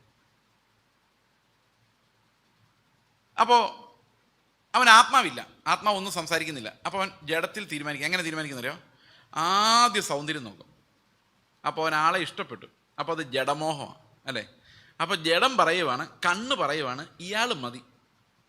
ഓക്കെ, ആ ചിരി കാണാൻ എന്ത് രസമാണെന്ന് നോക്കി, അത് മതി. അപ്പം മൈൻഡ് പറയും, ഇങ്ങനെ അധികം നാൾ രസിച്ചുകൊണ്ടിരിക്കാൻ പറ്റിയല്ല, അവരുടെ കയ്യിൽ കാശില്ല. അപ്പം കല്യാണം കഴിച്ചു കഴിഞ്ഞാൽ തെണ്ടി പോവും. അതുകൊണ്ട് വല്ല കാശും കൂടെ വരുത്തണത്തൊന്നും വല്ല അമേരിക്കയിൽ നിന്നും വല്ല നഴ്സുമാരെ വല്ല കെട്ടുവാണെങ്കിൽ നിൻ്റെ ജീവിതം രക്ഷപ്പെടും. അപ്പോൾ അതാരാ ഉപദേശിക്കുന്നത്? അത് ശരീരമല്ല, അത് മൈൻഡാണ് ഉപദേശിക്കുന്നത്, ബുദ്ധിയാണ്. സമ്മതിച്ചോ? അപ്പോൾ നമ്മൾ ബുദ്ധിമാന്മാരാണ് എന്ത് ചെയ്യണം? ബുദ്ധിയോടെ പ്രവർത്തിക്കണം. നമ്മുടെ കണ്ണിൻ്റെ ഇഷ്ടം വെച്ച് എന്താ പറയുന്നത്, ശരീരത്തിൻ്റെ ഇഷ്ടം വെച്ചോ വിവാഹം കഴിച്ചാൽ അവനെ നമ്മൾ മണ്ടൻ എന്ന് വിളിക്കും. അതേ സമയത്ത് കാശും എല്ലാം നോക്കി ആലോചിച്ച് തിരിച്ചും മറിച്ചും തിരിച്ചു വിട്ട് നോക്കിയിട്ട് കുഴപ്പമില്ല എന്ന് കണ്ടെത്തി കല്യാണം കഴിച്ചാൽ അവനെ നമ്മൾ ബുദ്ധിമാനെന്ന് വിളിക്കും. ശരിയാണോ ഞാൻ പറഞ്ഞേ? അപ്പൊ ദേഹം പറയുന്നു ഇത് മതി, ദേഹി പറയുന്നു ഇന്ന കുഴപ്പങ്ങളുണ്ട്, എന്നാ പിന്നെ വേണ്ട. ദേഹി ജയിക്കുവാണെങ്കിൽ വേണ്ടാന്ന് വയ്ക്കും. ദേഹമാണ് ജയിക്കുന്നെങ്കിൽ ദേഹിയോട് പോയി പണി നോക്കാൻ പറയും. എന്നിട്ട് പോയി കെട്ടും, എന്നിട്ട് അനുഭവിക്കും. സമ്മതിച്ചോ? ശരിയാണോ ഞാൻ പറയുന്നത്? അപ്പോൾ ദേഹം പറയും നീ പറഞ്ഞ എല്ലാ കണ്ടീഷനും ഒത്തു വന്നു, പൈസയുണ്ട്, സൗന്ദര്യമുണ്ട്, എനിക്കിഷ്ടമാവുകയും ചെയ്തു, പള്ളിയിൽ പോകുന്ന ആളുമാണ്, അപ്പൊ കല്യാണം കഴിച്ചാലോ? അപ്പൊ മൈൻഡ് പറയും നമ്മുടെ ജാതിയല്ല. മൈൻഡ് പറയും അവനവൻ്റെ ജാതിയിൽ നിന്ന് കെട്ടിയില്ലെങ്കിൽ എന്ത് സംഭവിക്കും? പിന്നീട് വീട്ടിലൊരു ഫംഗ്ഷൻ നടക്കുമ്പം നിങ്ങളുടെ വിശ്വാസത്തിലല്ലാത്ത വേറൊരു, അവരാരും രക്ഷിക്കപ്പെട്ടവരായിരിക്കില്ല അവരുടെ വീട്ടിൽ, അവരവരുടെ ആചാരങ്ങളുമായിട്ട് ആ ടൈപ്പ് വസ്ത്രങ്ങളൊക്കെ ധരിച്ച് വന്നു കഴിഞ്ഞാൽ നിനക്കൊരു അസ്വസ്ഥതയായിരിക്കും. അതുകൊണ്ട് വിവാഹം എന്ന് പറയുന്നത് രണ്ട് കുടുംബങ്ങൾ തമ്മിലുള്ള ബന്ധമാണ്, അല്ലാതെ രണ്ട് വ്യക്തികൾ മാത്രമല്ല. നിങ്ങൾ എഗ്രി ചെയ്യുന്നുണ്ടോ ഇതിനോട്? ബൈബിൾ എന്താ പറയുന്നത്? കല്യാണം എന്ന് പറഞ്ഞാൽ രണ്ട് കുടുംബങ്ങൾ തമ്മിൽ അടുപ്പമെന്നാണോ ബൈബിൾ പറയുന്നത്? അല്ല. ഭർത്താവ് അപ്പനെ അമ്മയും വിട്ട്, അല്ലാതെ അപ്പുറത്തെ അമ്മായിപ്പനും ഇപ്പുറത്തെ അമ്മായിപ്പനും കൂടെ ഒന്നിച്ചിരുന്ന് കപ്പയും മീനും കഴിച്ചിട്ട് എന്താ കുശുമ്പ് പറയാനുള്ളതല്ല കല്യാണം. മനസ്സിലായോ? അതുകൊണ്ട് നമ്മുടെ ഇടയിൽ ഒരു ചിന്തയുണ്ട്, ദൈവാലോചനയാണെങ്കിൽ ഒരേപോലുള്ളവരായിരിക്കും, ഒരേ ജാതി എന്നുള്ളവരായിരിക്കും. എൻ്റെ സഹോദരങ്ങളെ, ഇത് മനുഷ്യനാണ്, ഊടായിപ്പാണ്, തട്ടിപ്പാണ്, ഗൂഢാലോചനയാണ്. ദൈവത്തിന് ജാതിയുമില്ല, മതവുമില്ല, വർഗവുമില്ല. അപ്പം ആത്മാവിൻ്റെ ശബ്ദം കേൾക്കുന്നില്ലെങ്കിൽ നമ്മൾ ഒന്നുകിൽ ശരീരം അനുസരിച്ച് കെട്ടും, അല്ലെങ്കിൽ മനസ്സനുസരിച്ച് കിട്ടും. സമ്മതിച്ചോ? മനസ്സിലായോ? എന്നോട് ഇവിടെ അടുത്തുള്ള ഒരു ചർച്ചക്കാരൻ എന്നെ ഒരിക്കൽ വിളിച്ചു, പ്രേമ വിവാഹത്തിനെതിരെ സംസാരിക്കാൻ യൂത്തിനോട് സംസാരിക്കണം എന്ന് പറഞ്ഞു. ഞാൻ പറഞ്ഞു പ്രേമ വിവാഹത്തിനെതിരെ ഞാൻ സംസാരിക്കാം, പക്ഷെ ഞാൻ അറേഞ്ച്ഡ് മാരേജിനെതിരെ സംസാരിക്കും എന്ന് പറഞ്ഞു. അപ്പൊ പുള്ളി പറഞ്ഞു അതെന്താ? ഞാൻ പറഞ്ഞു അറേഞ്ച്ഡ് മാരേജും അപകടമാണ്, ലവ് മാരേജ് അപകടമായിരിക്കുന്ന പോലെ തന്നെ അതേപോലെ തന്നെ അറേഞ്ച്ഡ് മാരേജ് അപകടമാണ്. കാരണം ലവ് മാരേജ് എന്ന് പറഞ്ഞ രണ്ട് വ്യക്തികളുടെ ജഡവും അറേഞ്ച്ഡ് മാരേജ് എന്ന് പറഞ്ഞാൽ കുടുംബത്തിൻ്റെ മൊത്തത്തോടെയുള്ള ജഡവുമാണ് തീരുമാനമെടുക്കുന്നത്. ഇന്നും നമ്മുടെ ഇടയിൽ നിന്ന് ജാതി വ്യവസ്ഥ പോകാത്തത്, പണമുള്ളവനെ മാത്രം കെട്ടുന്നത്, വിദ്യാഭ്യാസമുള്ളവരെ മാത്രം കെട്ടുന്നത്, നമ്മൾ ക്രിസ്തുവിൽ ഒരു ശരീരമായി മാറാത്തത് ഈ അറേഞ്ച്ഡ് മാരേജ് നിലനിൽക്കുന്നുണ്ടല്ലേ. എന്നെ ഓടിക്കൂ, ഞാൻ ഇനി ഇങ്ങനെ പറഞ്ഞുകൊണ്ടിരിക്കും. സഹോദരങ്ങളെ, നമ്മളിപ്പോഴും ക്രിസ്തുവിലായിട്ടില്ല, പെന്തക്കോസിലായിട്ടേ ഉള്ളൂ. ക്രിസ്തുവിലായി കഴിഞ്ഞാൽ അവൻ ഏക ശരീരമാകുമാറ് നമ്മളെ സ്നാനം കഴിപ്പിച്ച് ഒരേ ആത്മാവാണെന്ന് അറിഞ്ഞു കഴിയുമ്പം ആത്മാവ് പറയും, നീയും അവളും ഒന്നിച്ച് സ്വർഗത്തിൽ ഇരിക്കേണ്ടതാ, പിന്നെ എന്ത് ജാതി, എന്ത് മതം, ഒരേ അപ്പത്തിൻ്റെ അംശികൾ. സമ്മതിച്ചോ? പാടാണ്. അവനവൻ്റെ മക്കളുടെ കല്യാണം വരുമ്പോൾ അറിയാം ഇതെങ്ങനെയാന്നുള്ള കാര്യം. ഓക്കെ, ഞാൻ പറഞ്ഞു വരുന്നത്, അപ്പം ആത്മാവിൽ അവൻ വീണ്ടും ജനിച്ചു കഴിയുമ്പോൾ ആത്മാവ് സംസാരിക്കാൻ തുടങ്ങും. ആത്മാവ് സംസാരിച്ചു കഴിയുമ്പോഴേക്ക് രണ്ടുപേരും പിണങ്ങും. ആര് പിണങ്ങും? ജഡ ശരീരവും പിണങ്ങും, ജഡ മനസ്സും പിണങ്ങും. ജഡ ശരീരം പറയും എനിക്ക് ഇഷ്ടപ്പെട്ടില്ല, ജഡ മനസ്സ് പറയും ബുദ്ധിയല്ല മണ്ടത്തരം. ആത്മാവ് പറയും നിനക്ക് വെച്ചിരിക്കുന്ന ഇതാണ്, കെട്ടിക്കോ. അപ്പൊ അപ്പനോട് എന്ന് പറയും, എൻ്റെ കൂടെ അനുഭവട്ടെ ഞാൻ പറയുന്നത്, അപ്പനോട് എന്ന് പറയും ഇത് ആത്മാവ് കാണിച്ചു തന്നു. അപ്പം പറയും ആത്മാവ് കാണിച്ചത് നീ പറഞ്ഞാൽ പോരാ, ഞാൻ സമ്മതിക്കുകയില്ല. എന്തു ചെയ്യും? ആരെ അനുസരിക്കണം? ഞാനൊരു മിഷണറി ആയിട്ട് ഇറങ്ങി, മിഷണറി ലൈഫ് ജീവിക്കണം എന്ന് ആഗ്രഹിക്കുന്നു. ഞാൻ ആരെ വിവാഹം കഴിക്കേണ്ടത്? ഒരു മിഷണറിയാണ്. കാരണം ഒരു മിഷണറിയെ കല്യാണം കഴിച്ചാലേ നാളെ ഞാൻ ബീഹാറിന് പോകുന്നു പറഞ്ഞാൽ എൻ്റെ കൂടെ വരുള്ളൂ. അല്ലെങ്കിൽ പിന്നെ ജോലിയുള്ള ഒരാളെ കല്യാണം കഴിച്ചാൽ ജോലിയുള്ള ഭാര്യ ജോലി ചെയ്തോളും, ഞാനതിന് ചുറ്റും നടന്ന് സുവിശേഷം പറയേണ്ടി വരും. കർത്താവ് വിളിക്കുന്ന എല്ലായിടത്തും പോകാൻ പറ്റില്ല, കാറ്റ് പോലെ പോകാൻ പറ്റില്ല. അപ്പോൾ രണ്ടുപേരും കാറ്റ് പോലെ പോകണമെങ്കിൽ എന്ത് വേണം? ഒരേ പ്രൊഫഷനിലുള്ളവർ കല്യാണം കഴിക്കണം. ഡോക്ടറെ കല്യാണം കഴിക്കുന്ന പോലെ തന്നെ ഒരു ഉപദേശി ആരെ കല്യാണം കഴിക്കണം? വിളിയുള്ള ആളെ കെട്ടണം. ഞാനത് പറഞ്ഞപ്പോൾ എൻ്റെ അപ്പനും അമ്മയ്ക്കും മനസ്സിലായില്ല. പക്ഷേ പ്രേമിച്ചൊന്നുമല്ല കേട്ടോ, എൻ്റെ ഭാര്യയോട് ഞാൻ ആദ്യമായിട്ട് ഹലോ എന്ന് പറയുന്ന കല്യാണം കഴിഞ്ഞിട്ടാണ്. ഒരു പരിചയമില്ലായിരുന്നു, യാതൊരു പരിചയമില്ലാത്ത കല്യാണം കഴിച്ചു. ഒരൊറ്റ കാര്യം മാത്രമേ ദൈവം കാണിച്ചു തന്നാണ്, മാത്രം അറിയാമായിരുന്നുള്ളൂ. വേറെ ഒരു വക അവരുടെ വീടിനെക്കുറിച്ചോ കുടുംബത്തെക്കുറിച്ചോ പഠിത്തത്തെക്കുറിച്ചോ ഒന്നും അറിയില്ലായിരുന്നു. കർത്താവ് പറഞ്ഞു നീ ഒന്നും ചോദിക്കണ്ട, പോയി കെട്ടിയാൽ മതി എന്ന് പറഞ്ഞു. അപ്പോൾ ആത്മാവിൻ്റെ ശബ്ദം കേട്ട് കഴിയുമ്പോൾ നമ്മൾ ആകെ ഉടക്കാവും. വീട്ടിലുടക്ക, നാട്ടിലുടക്ക്. പക്ഷേ നമ്മുടെ കൂടെ ദൈവം ഉണ്ടായിരിക്കും. അങ്ങനെ പതുക്കെ നമ്മുടെ മൈൻഡിന് മനസ്സിലാവും ആത്മാവിനെ അനുസരിക്കുന്നതാണ് കൂടുതൽ ആനന്ദം. അപ്പം മൈൻഡ് പതുക്കെ കൂറുമാറും. ഈ ആത്മാവില്ലാത്ത സമയത്ത് മൈൻഡ് ശരീരത്തിൻ്റെ കൂടെ നടക്കുമായിരുന്നു അവൻ്റെ ഇഷ്ടങ്ങൾ സാധിക്കാൻ വേണ്ടി. പക്ഷേ ഇപ്പോൾ ആത്മാവിൻ്റെ ശബ്ദം കേട്ടു തുടങ്ങി ജീവൻ ഉള്ളിലേക്ക് വ്യാപരിക്കുമ്പം ഈ മൈൻഡിന് എന്ത് സംഭവിക്കുന്നറിയോ? മൈൻഡിനൊരു പരിവർത്തനം ഉണ്ടോ. ഇതിനാണ് നമ്മൾ മനപരിവർത്തനം അല്ലെങ്കിൽ കൺവേർഷൻ എക്സ്പീരിയൻസ് എന്ന് പറയുന്നത്. അതുകൊണ്ടാണ് കൺവേർഷൻ എന്ന് പറയുന്ന ഒരു മതത്തിൽ നിന്ന് വേറൊരു മതത്തിലേക്കല്ല, ആത്മാവ് പറയുന്നതിലേക്ക് നമ്മുടെ മനസ്സ് തിരിയുന്നതിനെയാണ് ശരിക്കും കൺവേർഷൻ എന്ന് പറയുന്നത്. അപ്പോൾ ആത്മാവ് പറയുന്ന എല്ലാം റാഡിക്കൽ കാര്യങ്ങളായിരിക്കും. അത് തലതിരിഞ്ഞ് നമുക്ക് ഒരിക്കലും ചിന്തിക്കാൻ പോലും പറ്റാത്ത കാര്യമായിരിക്കും ആത്മാവ് പറയുന്നത്. ഈ ആത്മാവ് പറഞ്ഞത് എൻ്റെ ഒരു എക്സാമ്പിളോടെ ഞാൻ പറയാം. 2014 മാർച്ച് മാസത്തിലാണെന്ന് എൻ്റെ ഓർമ്മ. ഞാൻ എൻ്റെ ഭാര്യ വീട്ടിലിരിക്കുകയാണ്, ഏർലി മോർണിംഗ്. അപ്പം ഞങ്ങൾ ചെല്ലുന്ന സമയത്ത് 8 പേരാണ് എൻ്റെ ഭാര്യയുടെ വീട്ടിൽ, സഹോദരങ്ങൾ, 4 പെണ്ണും 4 ആണും, വലിയ കുടുംബം. അപ്പോൾ ഇവരെല്ലാവരും ഉണ്ട്. അവർ രാത്രി വർത്താനമൊക്കെ പറഞ്ഞിരുന്നു 1 മണി 2 മണിയായിട്ട് എല്ലാവരും കിടന്ന്. ഞാൻ നേരത്തെ എഴുന്നേറ്റ് 7 മണിക്ക്. അതാ നേരത്തെ, അവിടുത്തെ നേരത്തെയാണ് 7 മണി എന്ന് പറയുന്നത്. ആരും എഴുന്നേറ്റിട്ടില്ല. അപ്പം ഞാനിവിടെ എഴുന്നേറ്റ് ചുറ്റും നോക്കി കട്ടിലെ ഇങ്ങനെ ഇരിക്കുകയാണ്. അപ്പം പെട്ടെന്ന്, അപ്പോൾ തലേ ദിവസത്തെ ഡിസ്കഷൻ എന്തായിരുന്നു വെച്ച് കഴിഞ്ഞാൽ ഈ സ്വത്ത് വീതം വയ്ക്കാനുള്ള ഡിസ്കഷനായിരുന്നു. അപ്പം മൂത്ത ചേട്ടൻ പറഞ്ഞു എല്ലാവർക്കും ഒരുപോലെ കൊടുക്കണം എന്നുള്ളതാണ് ദൈവത്തിന് മുമ്പിലും മനുഷ്യരുടെ മുമ്പിലും നീതി. അതുകൊണ്ട് നിങ്ങൾക്ക് എല്ലാവർക്കും ഈക്വലായിട്ട് ഈ സ്വത്ത് വിഭജിക്കാനാണ് എനിക്ക് താല്പര്യം. അപ്പം എൻ്റെ അഭിപ്രായം ചോദിച്ചപ്പോൾ ഞാൻ പറഞ്ഞു ഞങ്ങൾക്കിത് വാങ്ങിക്കാനുള്ള ദൈവിക നിയോഗമില്ല, അതുകൊണ്ട് ഞങ്ങൾ ഇതിനകത്ത് ഇടപെടുകയോ വാങ്ങിക്കുകയോ ചെയ്യില്ല എന്ന് പറഞ്ഞു. അപ്പോൾ എൻ്റെ ഭാര്യയുടെ അനിയത്തിയുടെ ഹസ്ബൻഡ് അങ്ങനെ തന്നെ പറഞ്ഞു. പുള്ളിക്കാരനൊരു പാസ്റ്ററാണ്. പുള്ളിക്കാരൻ പറഞ്ഞു, എനിക്ക് എൻ്റെ അപ്പൻ്റെ വക ഒരു സ്വത്ത് കിടപ്പുണ്ട്, അത് ഞാൻ തിരിഞ്ഞു നോക്കിയിട്ടില്ല, ഇപ്പം ഇതും കൂടെ കിട്ടിയിട്ട് എനിക്ക് എന്നാ കാര്യം, എൻ്റെ പണി ഇതല്ല, അതുകൊണ്ട് എനിക്ക് വേണ്ടെന്ന് പറഞ്ഞു. രണ്ടുപേര് വേണ്ടെന്ന് പറഞ്ഞു. അതൊക്കെ അത്ഭുതം അല്ലേ? അവസാനം ഈ ചേട്ടൻ പറഞ്ഞു, നിങ്ങൾ എന്നാന്ന് വെച്ചാൽ ചെയ്തോ, ഞങ്ങളുടെ പണി ഞങ്ങൾ ചെയ്യാം, നിങ്ങളത് ഗവൺമെൻറ്റിന് കൊടുക്കുമോ, സാധുക്കൾക്ക് എഴുതി കൊടുക്കുമോ, മറ്റാർക്കും എഴുതി കൊടുക്കുമോ, അതൊക്കെ നിങ്ങളുടെ പണി, ആരുടെയും കണ്ണുനീരോടെ വീഴാൻ പാടില്ല, അതുകൊണ്ട് ഞാനിതെന്തായാലും തുല്യമായിട്ട് വിധിക്കാൻ പോകുമെന്ന് പറഞ്ഞു. അപ്പം എനിക്ക് എൻ്റെ തലയിൽ നല്ലൊരു ഐഡിയ തോന്നി. കാരണം നമ്മുടെ ഈ ഉള്ളിൽ ഈ പഴം കിടപ്പുണ്ടല്ലോ, ആദമിൻ്റെ പഴം. അപ്പം ഞാൻ ആലോചിച്ച് കഴിഞ്ഞപ്പം സ്വത്ത് കൈപ്പറ്റുന്നില്ല, പകരം നിങ്ങൾ ആലോചിച്ച് നോക്കണം, എൻ്റെ ബുദ്ധി അത്ര ഭയങ്കരമാണ്. എൻ്റെ ബുദ്ധി അന്നേരം പറയാണ്, നീ വാങ്ങിക്കണ്ട, കൈപ്പറ്റണ്ട, ഭാര്യയും കൈപ്പറ്റണ്ട, പക്ഷെ നമുക്ക് വേറൊരു പണി ചെയ്യാം. എന്താ? ഈ മിഷണറിമാർ ഒത്തിരി പേര് ഒറ്റയ്ക്ക് ഇറങ്ങി നോർത്ത് ഇന്ത്യയിലൊക്കെ കഷ്ടപ്പെടുന്നവരുണ്ട്. ഇപ്പം ഞങ്ങൾക്കും കുറച്ച് പേരെ അറിയാം. അവർ റിട്ടയർ ചെയ്യുമ്പം അവർക്ക് താമസിക്കാനുള്ള ഒരു റിട്ടയർമെൻറ്റ് ഹോം ഉണ്ടാക്കാൻ ഏതെങ്കിലും ഒരു സൊസൈറ്റിയോ ട്രസ്റ്റുകാരോ മുമ്പോട്ട് വരുവാണെങ്കിൽ അവർക്ക് ഈ സ്ഥലം വിട്ടു കൊടുത്തു കഴിഞ്ഞാൽ അവരത് പണിതോളും. അപ്പം നമ്മൾ പണിയാനും നിൽക്കണ്ട. അപ്പം എന്തുണ്ടാവും അവിടെ? ഒരു മിഷണറി റിട്ടയർമെൻറ്റ് ഹോം. എങ്ങനെയുണ്ട് ഐഡിയ? ഒന്നും നല്ലതാന്ന് പറ. അതെ. അപ്പം ഈ ഒത്തിരി പാസ്റ്റർമാരും ശുശ്രൂഷകരും എല്ലാം പല സ്ഥലത്ത് ആരുമില്ലാതെ വീട്ടിൽ നിന്ന് ഇറക്കി വിട്ടവർ, ഭാര്യ ഉപേക്ഷിച്ചവർ, ഭർത്താവ് ഉപേക്ഷിച്ചവർ, ഇങ്ങനെയുള്ള അപ്പൂപ്പന്മാരും അമ്മൂമ്മമാരും എല്ലാം കൂടെ ഒരു സ്ഥലത്ത് വന്ന് പ്രായമാകുമ്പോൾ താമസിച്ച് കഴിഞ്ഞാൽ അവർക്ക് പ്രാർത്ഥിക്കാനും ആ ദേശത്തോട് സംസാരിക്കാനും അല്ലൊരു ലൈബ്രറി ഒക്കെ ഉണ്ടാക്കി അവർക്ക് ധ്യാനിക്കാനും മെഡിറ്റേറ്റ്. നല്ല ഐഡിയ അല്ലേ? ആ ഏരിയയിലേക്ക് ചെല്ലുമ്പോഴേ ഒരു പ്രകാശമായിരിക്കും. ഞാൻ അങ്ങനെ നല്ല സമാധാനമായിട്ട് കിടന്നുറങ്ങി.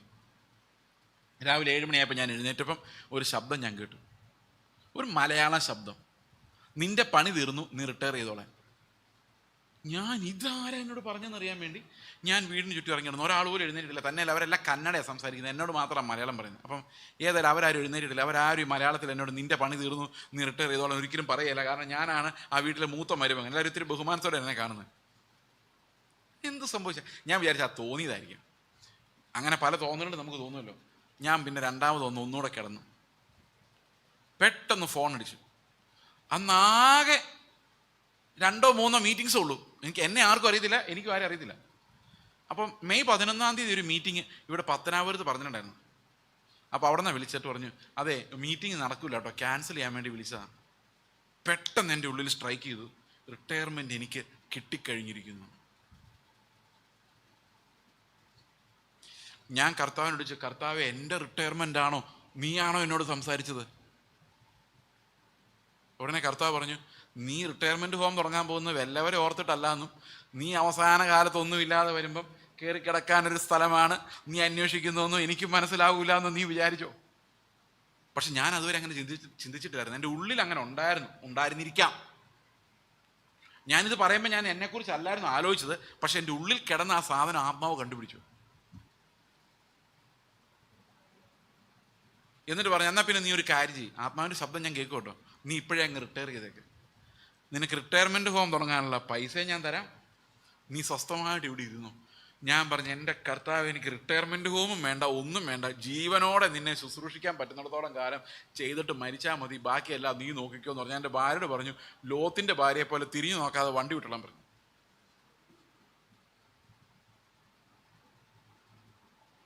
ഇതാണ് ആത്മാവ് ഇടപെടുന്നത്. ഈ ആത്മാവ് ഇടപെട്ട് കഴിഞ്ഞാൽ ഭയങ്കര സന്തോഷമാണ്. ആ സന്തോഷം കുറേ നേരം മൈൻഡ് എൻജോയ് ചെയ്ത് കഴിയുമ്പം മൈൻഡിന് മനസ്സിലാവും, ഈ ലോകത്തിൻ്റെ പിന്നാലെ നടക്കുന്നതിനേക്കാളും ആ രസത്തെക്കാളും എത്ര ഭയങ്കരമാണ് കർത്താവിൻ്റെ ഇടുക്കുവഴിയിലൂടെ കയറുമ്പോൾ ഉണ്ടാകുന്ന ആനന്ദമെന്ന് മൈൻഡ് മനസ്സിലാക്കി മുമ്പോട്ട് വന്ന് ആത്മാവും മൈൻഡും കൂടെ അടുത്തടുത്ത് വരും. അവരൊരു ചിന്തയാവും.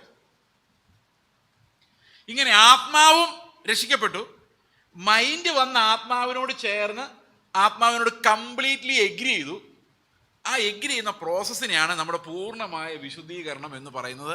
അതിനെ നമുക്ക് നമ്മുടെ ദേഹിയുടെ രക്ഷ എന്ന് പറയാം. എത്ര പേർക്ക് മനസ്സിലായത്? മനസ്സിലായോ?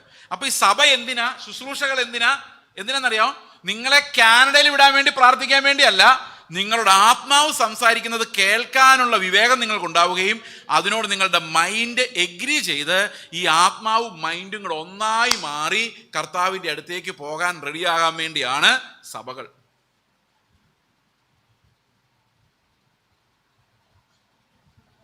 നിങ്ങൾക്ക് ഞാൻ പറയുന്നത് മനസ്സിലാവുന്നുണ്ടോ എന്ന് എനിക്കൊരു സംശയം. എന്നിട്ട് തലയാടുന്നില്ല, ശരിക്കും ലൈറ്റും കാണുന്നില്ല, എനിക്ക് കാഴ്ച ഇത്തിരി കുറഞ്ഞു പോകുന്നു, പ്രായമാകുന്നതിൻ്റെ അസ്കിതകളൊക്കെ ഉണ്ട്. പ്രായം എത്രയെന്ന് മാത്രം ചോദിക്കല്ലേ. അപ്പോൾ ഈ വിശുദ്ധീകരണം ശരിക്കും മരിക്കുമ്പോൾ എന്താ സംഭവിക്കുന്നത് അറിയാം? മരിക്കുമ്പം ഈ ശരീരം ഇപ്പം തന്നെ മടുത്തു, എൻ്റെ ശരീരം മടുത്തിരിക്കുക. എൻ്റെ ശരീരം അത്രയൊന്നും മടുത്തിട്ടില്ല, ഞാൻ കുറേയൊക്കെ തൃപ്തിപ്പെടുത്തുന്നുണ്ട്. പക്ഷെ മൈൻഡ് പറയും ഒന്നുകൂടെ ഉറങ്ങാം, ഇന്നലെ ഇന്നും നാളെ ഒക്കെ മീറ്റിംഗ് അല്ലേ, ഒരു ദിവസം നമുക്ക് കലണ്ടറിൽ അങ്ങ് ഫ്രീ അല്ല എന്നങ്ങ് പറ.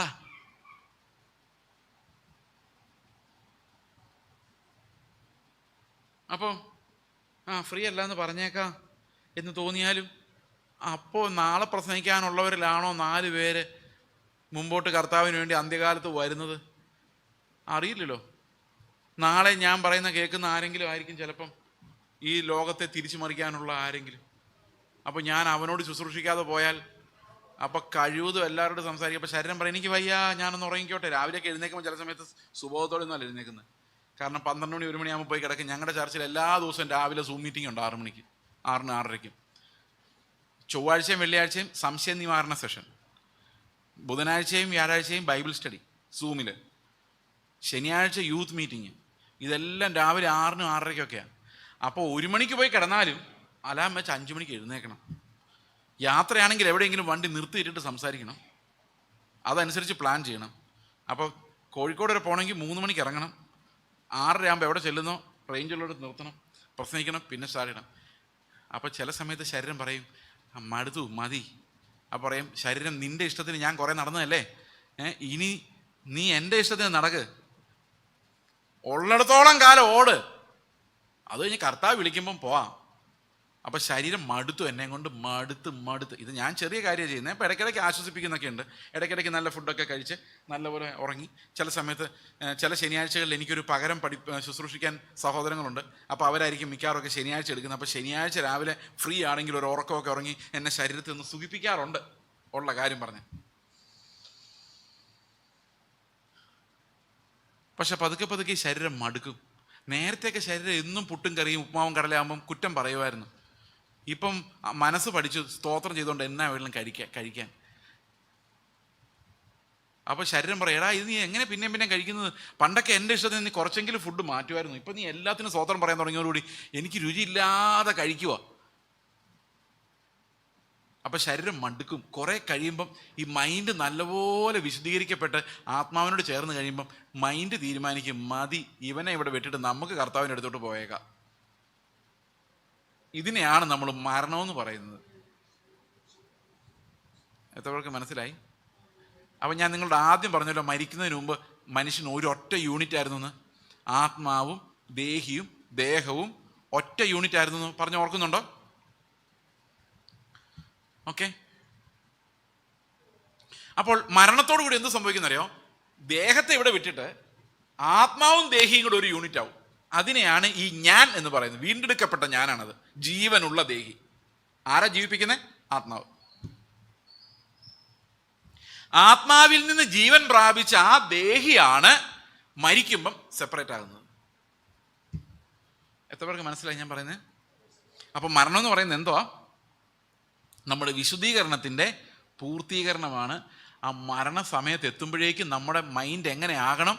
ആത്മാവിൻ്റെ ശബ്ദം കേൾക്കാനും ആ ആത്മാവിൻ്റെ ശബ്ദത്തോട് പൂർണ്ണമായും സന്തോഷത്തോടെ സ്തോത്രം ചെയ്യാനും പറ്റുന്ന എൻ മനമേ യഹോവയെ വാഴ്ത്തുവിൻ, അങ്ങനെ എല്ലാറ്റിനും ദൈവത്തെ മഹത്വപ്പെടുന്ന ഒരു മൈൻഡായിട്ട് ഇത് മാറണം.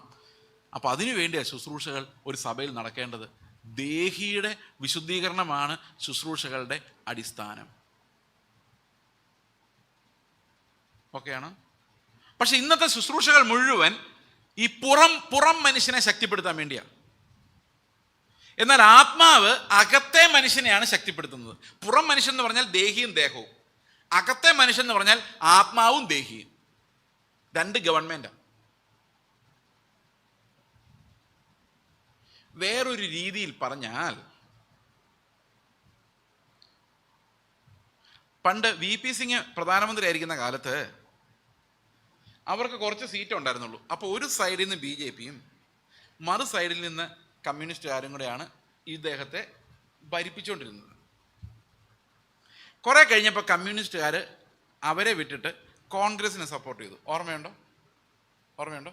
അതുപോലെ നമ്മുടെ മൈൻഡ് കുറേ നാൾ ഈ ബോഡിയെ താങ്ങി നടക്കുമായിരുന്നു. പക്ഷേ ഈ ആത്മാവിൻ്റെ ശബ്ദം കേട്ട് തുടങ്ങിയപ്പം മൈൻഡ് കൂറുമാറി ആത്മാവിൻ്റെ കൂടെ കൂടി. പക്ഷെ അതിനൊരു കുഴപ്പമുണ്ട്. എന്താണെന്നറിയോ? ഈ ലോകത്ത് ജീവിക്കുമ്പോൾ ആത്മാവ് പറയുന്നത് എന്താണെന്നും മൈൻഡ് പറയുന്നത് എന്താണെന്നും വിവേചിക്കാൻ നമ്മൾ പഠിക്കണം. അതല്ലെങ്കിൽ ആത്മാവായിരിക്കില്ല ലീഡ് ചെയ്യുന്നത്, മൈൻഡ് ആയിരിക്കും ലീഡ് ചെയ്യുന്നത്. മൈൻഡ് തന്നെയാണ് ആത്മാവും നമ്മൾ വിചാരിക്കും. മനസ്സിലായോ? ഇല്ലല്ലേ? എക്സാമ്പിൾ പറയാം. ഇപ്പോൾ ഞാൻ പറഞ്ഞില്ലേ റിട്ടയർമെൻറ്റ് ഹോം. അപ്പോൾ അതിനകത്ത് എനിക്ക് പങ്കില്ല, എൻ്റെ പേരിലല്ല, ട്രസ്റ്റിൻ്റെ പേരിലാണ്. അപ്പം എനിക്ക് അതിനകത്ത് പങ്കില്ല, ഞാൻ നീതിമാനായിട്ടിരിക്കുവാണ്. അപ്പോൾ ഇത്രയും നല്ലൊരാശയം തന്നത് ആരായിരിക്കും? ബ്രദറെ, എൻ്റെ ഉള്ളിൽ ആത്മാവ് തോന്നിപ്പിച്ചു. ഇങ്ങനെ പറഞ്ഞു കേട്ടിട്ടുണ്ടോ? ആത്മാവൊന്നുമല്ല, അതെല്ലാം ഈ മൈൻഡാണ്. മൈൻഡിന് ചിലപ്പോൾ ആത്മാവായിട്ട് അഭിനയിക്കാനുള്ള കഴിവുണ്ട്.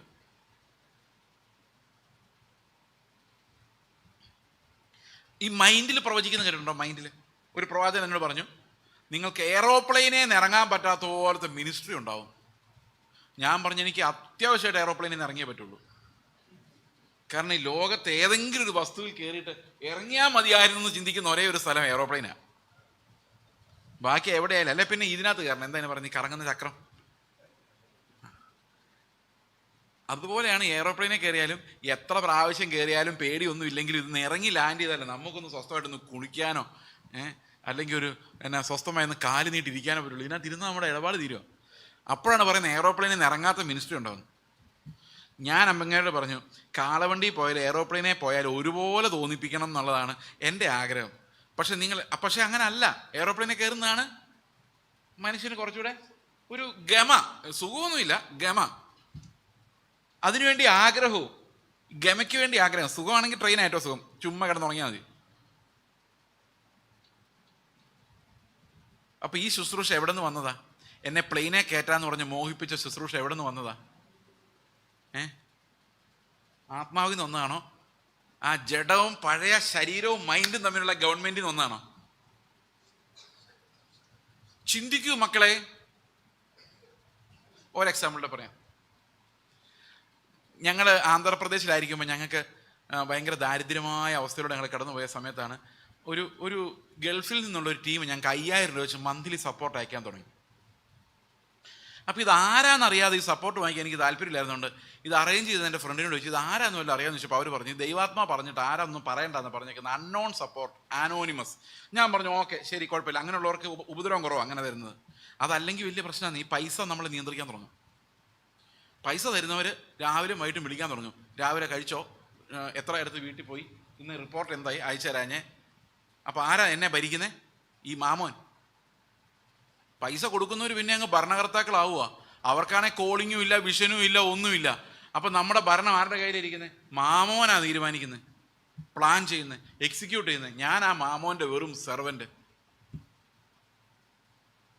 അപ്പം ഇവർ ആരാന്നറിയത്തില്ലാത്തതുകൊണ്ട് കുഴപ്പമില്ല. അങ്ങനെ പോയി 2009 ആയപ്പോൾ അവരെ വിളിച്ചു, ഒരു ലെറ്റർ അയച്ചു എനിക്ക്. എന്നിട്ട് പറഞ്ഞു, നമ്മുടെ ഒരു മീറ്റിംഗ് ഛത്തീസ്ഗഡിനടുത്ത്, ഒരു ഛത്തീസ്ഗഡ് സ്റ്റേറ്റിലൊരു സ്ഥലത്ത് നടക്കുന്നുണ്ട്, നിങ്ങൾ തീർച്ചയായിട്ടും വരണം.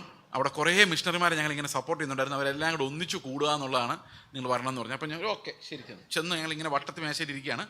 അപ്പോൾ ഒരു മനുഷ്യൻ പ്രസംഗിക്കാൻ എഴുന്നേറ്റു. അദ്ദേഹം പറഞ്ഞു, നമ്മൾ രാജാവിൻ്റെ മക്കളാണ്. നമ്മുടെ ഷർട്ട് ഏറ്റവും വില കൂടിയതായിരിക്കണം, നമ്മുടെ ഫോൺ ഏറ്റവും വില കൂടിയതായിരിക്കണം, നമ്മുടെ വണ്ടി ഏറ്റവും വില കൂടിയതായിരിക്കണം. അങ്ങനെ നടക്കുമ്പോഴാണ് നമ്മൾ രാജാവിനെ മഹത്വപ്പെടുന്നവൻ്റെ മക്കളാണെന്ന് നാട്ടുകാർ മനസ്സിലാക്കുകയുള്ളൂ. അപ്പോൾ ഞാൻ കൈപൊക്കി. പ്രസംഗം നടന്നുകൊണ്ടിരിക്കുകയാണ്. കൈപൊക്കിയിട്ട് ഞാൻ ചോദിച്ചു, പാസ്റ്ററെ ഒരു സംശയമുണ്ട്, ഏത് രാജാവിൻ്റെ മകനെന്നൊന്ന് ക്ലാരിഫൈ ചെയ്യണം. അത് ക്രൂശിൽ നഗ്നനായി മരിച്ച് എൻ്റെ രാജ്യം ഐഹികമല്ല എന്ന് അപമാനിതനായി മരിച്ച യേശുക്രിസ്തു എന്ന രാജാവിനെയാണോ ഉദ്ദേശിച്ചത്? അതൊന്ന് എന്നെ വീണ് നമസ്കരിച്ചാൽ ഇതെല്ലാം തരാമെന്ന് പറഞ്ഞ് ആ രാജാവിനെയാണ് ഉദ്ദേശിച്ചതെന്ന് പാസ്റ്റർ ഒന്ന് ക്ലാരിഫൈ ചെയ്യണമെന്ന് പറഞ്ഞു. ഒരു 10-40 മിഷണറിമാരുണ്ടായിരുന്നു. ഉടനെ ഒരു അങ്കലാപ്പ് ആ സദസ്സിൽ സ്പ്രെഡായി. ഉടനെ ഈ സംഘാടകർ ഓടി വന്നിട്ട് എൻ്റെ അടുത്തുനിന്നോട് പറഞ്ഞു, ഇപ്പം മിണ്ടണ്ട, നമുക്കിത് കഴിഞ്ഞിട്ട് സംസാരിക്കാൻ. ഞാൻ പറഞ്ഞു ഓക്കെ എന്ന് പറഞ്ഞു. അപ്പോൾ ഇടയ്ക്കിടയ്ക്ക് ഞാനിങ്ങനെ ചോദ്യം ചോദിക്കുന്ന പോലെ കാണിക്കും, പക്ഷെ ചോദിക്കില്ല. അപ്പോൾ ചോദിക്കാൻ പറ്റത്തില്ലല്ലോ. എനിക്ക് തോന്നുന്നുണ്ട് 2 വർത്താനം പറയാൻ, പക്ഷേ സാധിക്കുന്നില്ല. അത് കഴിഞ്ഞപ്പോൾ ഞാൻ ഈ മനുഷ്യൻ്റെ അടുത്ത് വന്നിട്ട് പറഞ്ഞു, നിങ്ങളുടെ പ്രസംഗം ഞാൻ നേരത്തെ കേട്ടിട്ടുണ്ടെന്ന്. അപ്പം പുള്ളി പറഞ്ഞു, എവിടെ? നിങ്ങൾ ബാംഗ്ലൂർ വന്നിട്ടുണ്ട്. ഞാൻ പറഞ്ഞു, ബാംഗ്ലൂരൊന്നും വന്നിട്ടില്ല. ഈ 2000 വർഷങ്ങൾക്ക് മുമ്പ് കർത്താവായ യേശു മശിഹായോട് പിശാച് പറഞ്ഞ അതേ കാര്യങ്ങളാണ് ഈ 2 മണിക്കൂറായിട്ട് നിങ്ങൾ ഈ മിഷണറിമാരോട് പറഞ്ഞുകൊണ്ടിരുന്നു. ഞാൻ സംഘാടകർ പറഞ്ഞു, മേലാൽ 5 പൈസ എൻ്റെ അക്കൗണ്ടിൽ അയച്ചേക്കരുത്. യേശുക്രിസ്തുവിൻ്റെ മുഖത്ത് തുപ്പുന്നത് നിങ്ങളുടെ പരിപാടിയാണ്, എനിക്കിതിൽ താല്പര്യമില്ലെന്ന് പറഞ്ഞു. അത് വ്യക്തമായും പ്രകടമായും എതിർ ക്രിസ്തു സ്റ്റേജിൽ വ്യാപരിക്കുകയാണ്. ഈ ലോകത്തിൻ്റെ മഹത്വം കണ്ട് എൻ്റെ ശരീരത്തെ ഉണർത്തി, മോഹങ്ങളെ ഉണർത്തി, നല്ല പേനയിലേക്കും നല്ല ഷർട്ടിലേക്കും എന്നെ ആകർഷിക്കുന്ന ആ ഒരു സാധനം, ആ ഒരു സ്പിരിറ്റ്. ഇവിടെ അടുത്ത് വേറൊരു ചർച്ച്, പേര് പറയൂല, പേര് പറഞ്ഞാൽ ചിലപ്പോൾ നിങ്ങൾ അറിഞ്ഞാലോ. ഞായറാഴ്ച നിവൃത്തി ഉണ്ടെങ്കിൽ ഞാൻ ന്യൂ ജനറേഷനാണെന്ന് അറിഞ്ഞാൽ തന്നെ ഞാൻ എന്തെങ്കിലും കൽപ്പിച്ച് 2 കൽപ്പിച്ച് അവിടെ പോകാറുള്ളൂ. പ്രത്യേകിച്ച് ഞായറാഴ്ച പോകാറേ ഇല്ല. കാരണം ഞായറാഴ്ച അവിടെ വേറൊരു ക്രിസ്തുവിനെ നമ്മൾ കാണേണ്ടി വരും. അതുകൊണ്ട് സഹിക്കാൻ പറ്റാത്തതുകൊണ്ട് അവിടെ ചെന്ന് ഇരുന്ന് കഴിഞ്ഞപ്പോഴേ ന്യൂ ജനറേഷനാണെന്ന് എനിക്ക് മനസ്സിലായത്. ഇവർ മുഴുവൻ ഈ പാസ്റ്ററെ പേടിയാണ്. ഒരു കൊച്ച് അവിടെ എങ്ങാണ്ട് വർത്താനം പറഞ്ഞുകൊണ്ട് ഈ മനുഷ്യൻ ആ കൊച്ചിനെ അങ്ങോട്ട് തിരിച്ച് നിർത്തി വെക്കുക. 1 മണിക്കൂർ 2 മണിക്കൂർ ആ കൊച്ച് അങ്ങോട്ട് തിരിഞ്ഞിരിക്കുക, ഇരിക്കാൻ സമ്മതിക്കുന്നില്ല.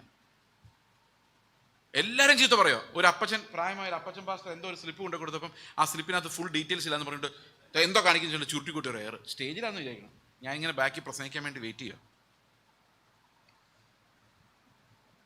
അപ്പോൾ പുള്ളി പറയാണ്, നിങ്ങളിങ്ങനെ ആരാധിച്ചാൽ ദൈവത്തിൻ്റെ ഹിതം നടക്കുകയുള്ളൂ. ആരാധിച്ചാലേ ദൈവത്തിൻ്റെ ഹിതം നടക്കുകയുള്ളൂ. നിങ്ങളുടെ ഹിതം ഒരുപക്ഷെ നിങ്ങൾക്ക് ഗൾഫിൽ പോകണമെന്നൊക്കെ ആയിരിക്കും, പക്ഷെ ദൈവത്തിൻ്റെ ഹിതം നിങ്ങൾ അമേരിക്കയിൽ കൊണ്ടുപോകാനാണ്. ഞാൻ ഇവിടെ ഇരുന്ന് എന്താ പറയേണ്ടത്? കർത്തൃമേശ എടുക്കാൻ നേരത്തെ അവർ പറയുന്ന മുഴുവൻ ഈ പാസ്റ്ററുടെ കാര്യമാണ്. കർത്താവിൻ്റെ കാര്യം മിണ്ടുന്നില്ല.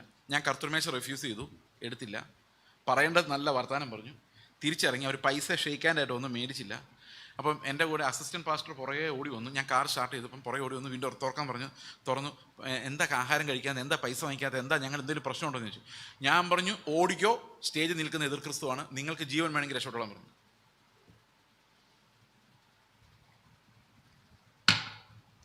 ഒരു 2-3 ആഴ്ച കഴിഞ്ഞപ്പോൾ പുള്ളി എന്നെ കണ്ടു പറഞ്ഞു, പാസ്റ്ററെ, ഒരു ദൈവാലോചനയ്ക്ക് വേണ്ടി ഞാൻ നോക്കിയിരിക്കുമായിരുന്നു. അത് ദൈവാലോചന ഒരു പ്രോഫസി ആയിട്ടാണ് എനിക്ക് വന്നത്. ഞാൻ അന്ന് തന്നെ അവിടെ വിട്ടുന്നു.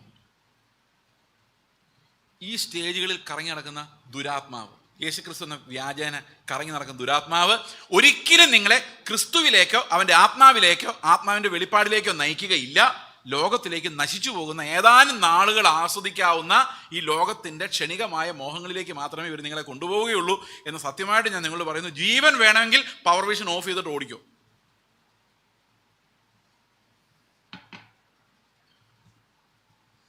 നിങ്ങൾ ഈ ജീവനെ അന്വേഷിച്ചാൽ അതിനെ നഷ്ടപ്പെടുത്തും എന്ന് സത്യമായിട്ടും ഞാൻ നിങ്ങളോട് ഒരിക്കൽ കൂടി പറയും. അപ്പോൾ ഡെത്ത് എന്ന് പറയുന്ന എക്സ്പീരിയൻസ് എന്നെ സന്തോഷിപ്പിക്കുന്ന ഒരു കാര്യവും കൂടെയാണ്. ഈ മരണഭയമൊക്കെ ഉണ്ട്, പ്രാണഭയമൊക്കെ ഉണ്ടെങ്കിലും ഈ ഡെത്ത് എന്ന് പറയുന്നതിനകത്ത് ഒരു പ്രത്യാശയുണ്ട്. ആ പ്രത്യാശ എന്താണെന്ന് വെച്ച് കഴിഞ്ഞാൽ എനിക്ക് യേശുവിൻ്റെ സ്വഭാവമായി മാറും എന്നുള്ളതാണ് ആ പ്രത്യാശ. അപ്പോൾ at the point of death my sanctification is completed. ഇനി അതിനെ വേറൊരർത്ഥത്തിൽ പറയാം. അപ്പം നിങ്ങളൊരു പക്ഷേ പറയുമായിരിക്കും, പാസ്റ്ററെ അങ്ങനെ യേശുവിൻ്റെ സ്വഭാവമൊന്നും ആയില്ല, പ്രായം കുറേ ആയി. പ്രായം ആയില്ലെങ്കിലും ഹാർട്ടൊക്കെ അടിച്ചു പോയിരിക്കുക, ഇനി അധികം നാൾ ജീവിക്കുന്നത്, ഇനി എപ്പോൾ യേശുവിൻ്റെ സ്വഭാവം ആവാനാ? കുളമാവുമോ? അതിനും മറുപടിയുണ്ട്. ഈ ശരിക്കും യേശുക്രിസ്തുവിൻ്റെ വിശുദ്ധീകരണം എന്ന് പറയുന്ന ഒരു 40 നില കെട്ടിടമാണെന്ന് നിങ്ങൾ സങ്കല്പിച്ചാൽ, നിങ്ങളതിൽ ഓടിക്കൊണ്ടിരിക്കുന്നു. ചിലർ 1-ാം നിലയിൽ വെച്ച് മരിക്കുന്നു, ചിലർ 4-ാം നിലയിൽ വെച്ച് മരിക്കുന്നു, ചിലർ 10-ാം നിലയിൽ വെച്ച് മരിക്കുന്നു, ചിലർ 30-ാം നിലയിൽ വെച്ച് മരിക്കുന്നു. പൗലോസും യോഹന്നാനൊക്കെ അവിടെ ആയിരിക്കും. നമ്മളൊക്കെ 2-ാം 3-ാം നിലയിലൊക്കെ ആയിരിക്കും എത്തിയേക്കുന്നത്. പക്ഷേ ആ ഒരു വിശുദ്ധീകരണത്തിൻ്റെ പ്രോസസ്സിലാണ് നമ്മൾ മരിക്കുന്നതെങ്കിൽ എപ്പം മരിച്ചാലും പെർഫെക്റ്റ് ആയിട്ട് ഓൾറെഡി മാറിയതായിട്ടാണ് എണ്ണുന്നത്. കാരണം നിത്യതയിൽ നമ്മൾ എന്താ കൊളോസ്യലേഖനത്തിൽ കണ്ടത്? നമ്മൾ അവനിൽ പരിപൂർണർ ആയിരിക്കുന്നു. മനസ്സിലാവുന്നുണ്ടോ? അപ്പോൾ പ്രോഗ്രസ് എത്രയാണെന്നുള്ളത് അത് തീർച്ചയായിട്ടും നമ്മുടെ പ്രതിഫലത്തെ ബാധിക്കുമെങ്കിലും നമ്മൾ ക്രിസ്തുവിൽ പരിപൂർണരാണ്. നമ്മൾ എപ്പോൾ അവനിൽ വിശ്വസിക്കുന്നോ ആ വിശ്വാസത്തിൽ നമ്മൾ പരിപൂർണരായാണ് ഏത് സമയത്തും മരിക്കുന്നത്. അതുകൊണ്ട് മരിക്കുമ്പോൾ നമ്മുടെ വിശുദ്ധീകരണത്തെ കർത്താവ് എന്ത് ചെയ്യുന്നു? കൃപയാൽ പൂർത്തിയാക്കുന്നു. ആ പൂർത്തിയാക്കുന്ന പ്രോസസ്സിനെയാണ് എന്ത് പറയുന്നത്? സാങ്ക്ടിഫിക്കേഷൻ എന്ന് പറയുന്നത്. ആ മോമെന്റിൽ വി ആർ സാങ്ക്ടിഫൈഡ്. ഓക്കെ. അപ്പോൾ മരണത്തോടു കൂടി നമ്മുടെ വിശുദ്ധീകരണത്തിൻ്റെ ഓട്ടം തീർന്നു. കാരണം എപ്പോഴും നമ്മൾ കർത്താവിൽ പെർഫെക്റ്റ് ആണ്. വിശ്വാസം വെച്ച് നോക്കി. എന്നാൽ നമ്മുടെ പ്രവൃത്തി വെച്ച് നോക്കിയാൽ, നമ്മൾ ഈ ലോകത്തിൻ്റെ അവസ്ഥ വെച്ച് നോക്കിയാൽ നമ്മൾ സ്ട്രഗ്ലിംഗ് ആണ്, പെയിൻഫുൾ ആയിട്ടുള്ളൊരു യാത്ര ചെയ്യുകയാണ്, പലപ്പോഴും വീണു പോകുന്നുണ്ട്, ഇടറിപ്പോകുന്നുണ്ട്. പക്ഷെ എൻ്റെ നീതിയാലല്ല, ക്രിസ്തുവിൻ്റെ നീതിയാലാണ് ഞാൻ രക്ഷപ്പെടുന്നത്. അതിനൊരു ഇല്ലസ്ട്രേഷനൂടെ ഞാൻ പറയാം. ഷാരോൺ ഫെലോഷിപ്പ് ചർച്ചിൽ ഒരു 0 ഉണ്ട്. എവിടെയാണത്? ഫെലോഷിപ്പിനകത്ത് അല്ലേ, ഒരു O ഉണ്ട്. ഈ O എന്ന് പറയുന്ന ടാർഗറ്റിലേക്ക് നിങ്ങൾ അസ്ത്രങ്ങൾ അമ്പെയ്യുമെന്ന് വിചാരിച്ചു. ആരോ അതല്ല. ആരോ എന്ന് പറഞ്ഞാൽ അറിയാമോ? ആരോ അതല്ല. ഈ ഷൂട്ടിങ് ഉപയോഗിക്കുന്ന എന്നു പറയുന്നതിന് അമ്പ്, അസ്ത്രം അല്ലേ? ഓക്കെ. കൊരിന്ത്യർ ലേഖനം 5:19 പറയുന്നു, ഏകന്റെ അനുസരണത്താൽ, നിങ്ങൾ ഓർമ്മയുണ്ടോ രാവിലെ നമ്മൾ വായിച്ച, ഏകന്റെ അനുസരണത്താൽ നമ്മളെല്ലാവരും നീതിമാന്മാരായി മാറി. അപ്പോൾ ആ ടാർഗറ്റിൽ കൊണ്ടാൽ പാപമല്ല, ടാർഗറ്റിന് വെളിയിൽ പോയാൽ പാപമാണ്. പാപം എന്ന് പറഞ്ഞാൽ എന്താ, നിങ്ങൾ കേട്ടിട്ടുണ്ടോ? പാപം എന്ന് പറഞ്ഞാൽ എന്തോ? ഹമാർത്തിയ എന്ന് പറഞ്ഞാൽ എന്തോ? ലക്ഷ്യം തെറ്റുക. അപ്പോൾ യേശു കർത്താവ് ആ ഡോറിൽ നിന്ന് 1000 പ്രവൃത്തികൾ ചെയ്തു, അസ്ത്രം ചെയ്തെന്ന് വിചാരിച്ചോ, 1000 എണ്ണം എവിടെ കൊണ്ടു? അവനിൽ പാപം ഇല്ലായിരുന്നു. അപ്പോൾ എവിടെ കൊണ്ടു കാണും? ആ കറക്റ്റ് ടാർഗറ്റ്, പെർഫെക്റ്റ് ആയിരുന്നു യേശുവിൻ്റെ അനുസരണം. സംശയമുണ്ടോ? മനസ്സിലായോ? എന്നിട്ട് എൻ്റെ കയ്യിൽ 1000 ആരോസ് തരുവാണ്. എന്നിട്ട് പറയാണ്, നീ അല്ല, ക്രിസ്തുവാ ജീവിക്കുന്നുള്ള വിശ്വാസത്താൽ ആ ക്രിസ്തുവിൻ്റെ അനുസരണത്തെ ഉന്നം വെച്ചോണ്ട് അമ്പെയ്യൂ. ഞാനിങ്ങനെ ഉന്നം വെക്കുന്നു, അത്ര ദൂരെയാണ്, പക്ഷെ എനിക്കറിയാം എന്നെ കൊണ്ട് പറ്റൂല. പക്ഷെ ഞാനല്ല, ക്രിസ്തു അത്രേ. എന്ത് സംഭവിച്ചാലും വേണ്ടില്ല, ഉന്നം വെച്ചു, അമ്പെയ്തു. അവിടെ നിന്ന് എയ്തു, എവിടെ വന്ന് വീണു. 10 എണ്ണം എയ്തു, 50 എണ്ണം എയ്തു, 100 എണ്ണം എഴുതപ്പം ഒരെണ്ണം ഇവിടെ വന്ന് വീണു. 500 എണ്ണം എഴുതപ്പം ഒരെണ്ണം ബോർഡിൽ വന്ന് കൊണ്ടു. പ്രാക്ടീസാ. പിന്നെ നമ്മൾ എറിയുന്ന അടുത്തടുത്ത് വരുന്നുണ്ട്, കർത്താവിൻ്റെ അടുത്തേക്ക് വരുന്നുണ്ട്. അവസാനം ഒരെണ്ണം എറിഞ്ഞപ്പം 1000ാമത്തെ എറിഞ്ഞപ്പം W വന്ന് കൊണ്ടു. ഒരെണ്ണം പോലും ടാർഗറ്റിൽ കൊണ്ടില്ല. ഇതല്ലേ നമ്മുടെ അവസ്ഥ? വിശുദ്ധീകരിക്കപ്പെടുന്നവരുടെ അവസ്ഥയാണിത്. അല്ലാത്തവരെങ്ങും എറിയുന്നൊന്നുമില്ല, വിശ്വസിക്കുന്നുമില്ല. ഓക്കെ. അപ്പം ഞാൻ എറിഞ്ഞത് അങ്ങനെയല്ലാമെന്ന് വിചാരിച്ചോ? കർത്താവിൻ്റെ അടുത്ത് ചെന്നു, സ്വർഗത്തിൽ ചെന്നപ്പം കർത്താവ് ചോദിക്കാം, മോനെ എങ്ങനെ ഉണ്ടായിരുന്നു വിശ്വാസ ജീവിതം? അപ്പോൾ ഞാൻ പറഞ്ഞു, കർത്താവെ, എന്നെ ഇനി നരകത്തിൽ വിട്ടാലും എനിക്ക് പരാതിയൊന്നുമില്ല. കാരണം ഒരൊറ്റ പ്രാവശ്യം പോലും നീ അനുസരിച്ച പോലെ അനുസരിക്കാനോ, പെർഫെക്റ്റായിട്ട് ജീവിക്കാനോ, പെർഫെക്റ്റായി സ്നേഹിക്കാനോ, പെർഫെക്റ്റായി ക്ഷമിക്കാനോ ഒന്നും എനിക്ക് പറ്റിയിട്ടില്ല. പക്ഷേ ഞാൻ വിശ്വാസത്താൽ ഉന്നം വെച്ചെങ്കിൽ ഒരിടത്ത് പോലും എൻ്റെ ശരീരത്തിൻ്റെ പ്രവണതകൾ കാരണം, ഇതിലൂടെ വരുന്ന ഹോർമോണുകൾ കാരണം എനിക്കൊന്നും സാധിച്ചിട്ടില്ല. അതായത് ഈ സ്നേഹമായിട്ടിരിക്കണം എന്ന് വിചാരിക്കുമ്പോഴാണ് ഓരോ കുരുത്തക്കേട് കാണുന്നത്. അന്നേരം അഡ്രിനാലിൻ എന്ന് പറഞ്ഞ സാധനം എൻ്റെ ശരീരത്തിലൂടെ ഇങ്ങനെ തിളച്ചു വരും. ഞാൻ എൻ്റെ കയ്യിലിരിക്കുന്ന മൊബൈൽ എറിഞ്ഞു പൊട്ടിക്കും. അങ്ങനെ പല പ്രാവശ്യം ഉന്നം തെറ്റി ആകെ കുഴപ്പത്തിലാണ് കർത്താവെ. എന്നാലും ഞാൻ പിന്നെ എഴുന്നേറ്റ് ഉന്നം വെച്ചു, ഞാനല്ല ക്രിസ്തു അത്രേ, ഞാനല്ല ക്രിസ്തു അത്രേ. അങ്ങനെ അവസാനം W വരെ എത്തി. O വരെ എത്താൻ പറ്റിയില്ല കർത്താവെ, ഞാൻ ചത്തുപോയി. അപ്പോൾ കർത്താവ് പറയും, നിന്റെ പ്രവൃത്തി നോക്കിയാൽ നിന്നെ നരകത്തിൽ തന്നെയാണ് വിടേണ്ടതെങ്കിലും ഞാൻ നിന്റെ പ്രവൃത്തി നോക്കുന്നു. നീ എവിടെ കൊള്ളിച്ചു എന്ന് നോക്കുന്നില്ല, എങ്ങോട്ട് ഉന്നം വെച്ചെന്ന് മാത്രമേ നോക്കുന്നുള്ളൂ. ആ ഉന്നം വെച്ചത് ക്രിസ്തുവിലാണെങ്കിൽ അതിനെയാണ് നമ്മൾ വിശുദ്ധീകരണത്തിൻ്റെ, അനുസരണത്തിൻ്റെ ആ വിശ്വാസം എന്ന് പറയുന്നത്. അപ്പോൾ രാവിലെ 9 മണി തൊട്ട് എറിയുന്നവനും വൈകിട്ട് 5 മണിക്കൊന്ന് 5 എറിഞ്ഞിട്ട് മരിച്ചു പോയവനും ക്രൂശിൽ കിടന്ന കള്ളൻ ഉൾപ്പെടെ എല്ലാവർക്കും ഒരേ നാണയം പ്രതിഫലം കൊടുക്കുന്ന കർത്താവ്, ഇനി മുതൽ നിങ്ങൾ അങ്ങോട്ട് ജീവിക്കുമ്പോഴും ഈ വിശ്വാസത്താലാണ് നിങ്ങൾ ജീവിക്കുന്നതെങ്കിൽ ഞാനല്ല, ക്രിസ്തു അത്രേ, ഞാൻ മരിച്ചു, ഇനി ജീവിക്കുന്ന ക്രിസ്തുവാണ് എന്നുള്ള ഉന്നത്തോടെ എറിയാൻ തുടങ്ങിക്കഴിഞ്ഞാൽ അവൻ്റെ ജീവൻ നമ്മളിൽ ഒഴുകാൻ തുടങ്ങും. നമ്മൾ പതുക്കെ കർത്താവിന് അടുത്തടുത്ത് വരാൻ തുടങ്ങും. എപ്പം മരിച്ചാലും നമ്മൾ ഉന്നമാണ് കൗണ്ട് ചെയ്യുന്നതെന്നുള്ളതുകൊണ്ട് നമ്മൾ പെർഫെക്റ്റായി സ്വർഗത്തിൽ പോവുകയും ചെയ്യും. എത്ര പേർക്ക് മനസ്സിലായത്? ഒരിത്തിരി പ്രത്യാശയൊക്കെ തോന്നുന്നുണ്ടോ പോകാൻ പറ്റുമെന്ന്? സ്വർഗത്തിൽ പോകുന്ന ഉറപ്പ് തോന്നുന്നുണ്ടോ? ആയിട്ടില്ല അല്ലേ? ആയിട്ടില്ല. ഓക്കെ. എന്ത് പറയാന്? ഓക്കെ. അപ്പോൾ നമ്മുടെ വിശുദ്ധീകരണം പൂർത്തിയാക്കുവാൻ നമുക്ക് എന്താവശ്യമാണ്? ഈ മരണം ആവശ്യമാണ്. ഈ ശരീരത്തെ നമ്മൾ ഉപേക്ഷിച്ചേ പറ്റുള്ളൂ. ഈ ശരീരത്തെ ഉപേക്ഷിക്കാതെ, അല്ലെങ്കിൽ ഇതിന് രൂപാന്തരം വരാതെ നമുക്ക് ആ കർത്താവിൻ്റെ പ്രസൻസ് പൂർണ്ണമായിട്ട് എൻജോയ് ചെയ്യാൻ സാധിക്കില്ല. അതല്ലെങ്കിൽ അതിനകത്ത് അഡ്രിനാലിൻ വരും, ഡോപ്പമിൻ വരും. ഇതൊക്കെ വരുന്നതുകൊണ്ടാണ് നമുക്ക് ഈ ചില ടോയ്കളൊക്കെ മേടിക്കുമ്പോൾ ആദ്യം ഭയങ്കര സന്തോഷം തോന്നും, 2-3 ദിവസം കഴിയുമ്പോൾ അതിന് മടുപ്പ് തോന്നുന്നു. മൊബൈൽ ഫോൺ മേടിക്കുമ്പോൾ ആദ്യം 2-3 ദിവസം ഇങ്ങനെ കൊണ്ടു നടക്കും, അങ്ങോട്ട് നോക്കി ഇങ്ങോട്ട് നോക്കി, ഫോട്ടോ എടുത്ത് അത് കാണും ഇവിടെ കാണും, ഫോട്ടോ എടുത്ത് നടക്കും. പിന്നെ അത് എതിലേ പോയി എന്നറിയാൻ മേലെ, എവിടെയെങ്കിലും കിടക്കും. അതുപോലെ നമ്മൾ വണ്ടി ബൈക്ക് മേടിച്ചാൽ ആദ്യമൊക്കെ കഴുകി, ഷാമ്പു ഇട്ട് കഴുകി തുടച്ച് ആ സൈഡിൽ കൂടെ നോക്കി ചെളിയുണ്ടോ, ഈ സൈഡിൽ കൂടെ നോക്കി ചെളിയുണ്ടോ, ഒന്നുമില്ല, അങ്ങനെ കൊണ്ടുവച്ചു. അവൻ്റെ വിചാരം ജീവിതകാലം മുഴുവൻ ആ ബൈക്കിനെ അങ്ങനെ നോക്കുന്ന. കൂടി വന്നാൽ 4 മാസം നോക്കും. 5-ാമത്തെ മാസം കട്ട ചെളിക്കാത്തായിരിക്കും വണ്ടി ഇരിക്കുന്നത്. കഴുകാൻ സമയം കിട്ടിയില്ല എന്ന് പറയും. എൻ്റെ കാര്യമാണ് പറഞ്ഞത്. അതെന്താ കാര്യം എന്ന് വെച്ച് കഴിഞ്ഞാൽ എല്ലാവർക്കും ഒരു ആരംഭ എക്സൈറ്റ്മെൻറ്റ് പിന്നെ ഉണ്ടാവില്ല. കല്യാണം കഴിക്കുമ്പോഴങ്ങനെയാണ്. ആദ്യം ഞങ്ങൾ പിരിവെല്ലാം സ്നേഹമുള്ള ഭർത്താവും ഭാര്യയും ലോകത്തൊരിടത്തിലും പറഞ്ഞ് കൈ വിടത്തില്ല, ഇവരിങ്ങനെ പിടിച്ചുകൊണ്ട് നടന്നോളും. പക്ഷെ ഒരു 5-8 മാസം കഴിയുമ്പം ഭർത്താവ് പോയ വഴിയാണെന്ന് പോലും ഭാര്യയ്ക്ക് മനസ്സിലാവില്ല. കാരണം അത്രയേ ഉള്ളൂ. അപ്പോൾ ഇതെല്ലാം ഈ ഡോപ്പമിൻ കൊണ്ടുള്ള പരിപാടികൾ അങ്ങനെയാണ്. അത് കുറേ നേരത്തേക്കുള്ള എക്സൈറ്റ്മെൻ്റ് ആണ്. കുറേ എക്സൈറ്റ്മെൻറ്റ് പോയി കഴിയുമ്പോൾ ഇവർ വിചാരിക്കും അടുത്ത ആളെ കെട്ടിയേക്കാം, അല്ല അടുത്ത ടോയ് വാങ്ങിച്ചേക്കാം, അടുത്ത ഫോൺ വാങ്ങിക്കാം, അടുത്ത കാർ വാങ്ങിക്കാൻ തോന്നും. അപ്പോൾ പുതിയൊരു കാർ ഇറങ്ങും, അന്നേരം ഇത് വിറ്റിട്ട് അത് മേടിക്കാം. പുതിയ ഫോൺ ഇറങ്ങും, അപ്പോൾ ഇത് വിറ്റിട്ട് അത് മേടിക്കും. കാരണം എന്താ വെച്ച് കഴിഞ്ഞാൽ ഡോപ്പമിൻ കാരണം നമുക്ക് ആരെയും സ്നേഹിക്കാൻ പറ്റുന്നില്ല. എല്ലാവരോടും ഒരുമാതിരി അഡ്ജസ്റ്റ്മെൻറ്റാണ്. ഞാനങ്ങ് മടുത്തു. ഈ ഹോർമോൺ നിയന്ത്രിക്കാനുള്ള സ്വിച്ചും എൻ്റെ കയ്യിലില്ല. എനിക്ക് പൂർണ്ണമായ സ്നേഹം വേണമെന്ന് ആഗ്രഹമുണ്ട്, പക്ഷേ വരുന്നില്ല. അപ്പോൾ എൻ്റെ ആഗ്രഹം എങ്ങനെയെങ്കിലും ഈ ശരീരത്തിൻ്റെ ആ ഒരു പ്രതിസന്ധി അതിജീവിച്ച് എനിക്ക് ഗ്ലോറിഫൈഡ് ആയിട്ടുള്ള ഒരു ശരീരം കിട്ടിയാൽ ഞാൻ കർത്താവിനെ പോലെ ജീവിക്കും. ആത്മാവ് എൻ്റെ ഉള്ളിൽ നിർബന്ധിക്കോ, മോനെ ഞെരങ്ങിക്കോ, കർത്താവ് നിനക്ക് തേജസ്സുള്ളൊരു ശരീരം തരും. അപ്പോൾ അതിനുവേണ്ടി ഓരോ വിശ്വാസിയും കാത്തിരിക്കുക, ഗ്ലോറിഫിക്കേഷന് വേണ്ടി. ഈ മരണത്തിന് കാത്തിരിക്കുന്നതിൻ്റെ ഒരു എക്സാമ്പിൾ ഞാൻ പറയാം. ഞങ്ങളുടെ ചർച്ചിലൊരു എക്സാമ്പിൾ ഉണ്ട്. ഒരു ആൻറ്റിക്ക് ക്യാൻസർ ഡയഗ്നോസിസ് ചെയ്തു. Cancer 4th stage. അത് 2017 എൻ്റെ ഓർമ്മ. എനിക്ക് കൃത്യമായ ഓർമ്മയല്ല, ഏതായാലും 5-6 വർഷമായി. ഡോക്ടർ പറഞ്ഞു 3 മാസം ജീവിക്കുള്ളൂ. കാരണം തലയ്ക്കകത്ത് ക്യാൻസർ, ലങ്സിൽ, യൂട്രസിൽ, എല്ലായിടത്തും ക്യാൻസർ. 4 ക്യാൻസർ ഉണ്ട്. എവിടെ നിന്നേ മറന്നുപോയി. തലയിലെ നല്ല മുഴയാണ്, അത് മുഴുവൻ റിമൂവ് ചെയ്യാൻ പറ്റില്ല സർജറി ചെയ്തിട്ട്. അപ്പം ഈ ആൻറ്റി ഇങ്ങനെ ഹോസ്പിറ്റലിൽ ഇരിക്കുമ്പോൾ ഞങ്ങൾ കാണാൻ ചെന്നു കഴിഞ്ഞപ്പം ക്യാൻസറാണെന്നൊന്നും സർജറിക്കും പറയാൻ മേലായിരുന്നു. കാണാൻ ചെന്നപ്പോൾ ആൻറ്റി പറഞ്ഞു, അതെ ബ്രദറെ, ഒരു കാര്യമുണ്ട്, ഞാൻ ജീവിച്ചിരിക്കാൻ വേണ്ടി പ്രാർത്ഥിക്കണ്ട. കാരണം കർത്താവിൻ്റെ സമയത്ത് സന്തോഷമായിട്ട് പ്രത്യാശയോടെ അങ്ങ് പോകാൻ വേണ്ടി പ്രാർത്ഥിച്ചാൽ മതി. കാരണം കർത്താവിൻ്റെ സമയത്ത് പോകുന്നതാണ് എനിക്കിഷ്ടം, ഞാൻ പോകാൻ തയ്യാറാണ്. അതുകൊണ്ട് എനിക്ക് ജീവൻ നീട്ടി കിട്ടണമെന്ന് ആഗ്രഹമൊന്നുമില്ല എന്ന് പറഞ്ഞു. ഞാൻ പറഞ്ഞു, സഭയുടെ കടമയാണ് രോഗികൾക്ക് വേണ്ടി പ്രാർത്ഥിക്കുക എന്നുള്ളത്, ഞങ്ങൾ പ്രാർത്ഥിക്കും. ആൻറ്റി കർത്താവ് വിളിക്കുന്നതിന് മുമ്പ് പോകാനൊന്നും വിചാരിക്കേണ്ട, മര്യാദയ്ക്ക് ഇവിടെ ഇരിക്കാൻ പറഞ്ഞു. ആൻറ്റി അന്നോട്ട് പ്രാർത്ഥിക്കുന്ന, കർത്താവെ നിൻ്റെ സമയം എന്നെ വിളിച്ചേക്ക്, ഞാൻ വന്നേക്കാം, എന്തിനാണ് ഞാൻ ഇവിടെ കിട്ടിയേക്കുന്നത്. പക്ഷേ 6-7 വർഷമായിട്ടും കർത്താവ് വിളിച്ചില്ലെന്ന് മാത്രമല്ല, ആദ്യം കട്ടിലേ കിടന്ന ആൾ പിന്നെ എഴുന്നേറ്റിരുന്നു, പിന്നെ നടക്കാൻ തുടങ്ങി. ഇപ്പം വടിയും കുത്തിപ്പിടിച്ച് സുന്ദരമായിട്ട് നടക്കുന്നു. കഴിഞ്ഞ ദിവസം സ്കാൻ ചെയ്ത് നോക്കിയപ്പോൾ തലയിൽ മുഴയുമില്ല. വേണ്ട.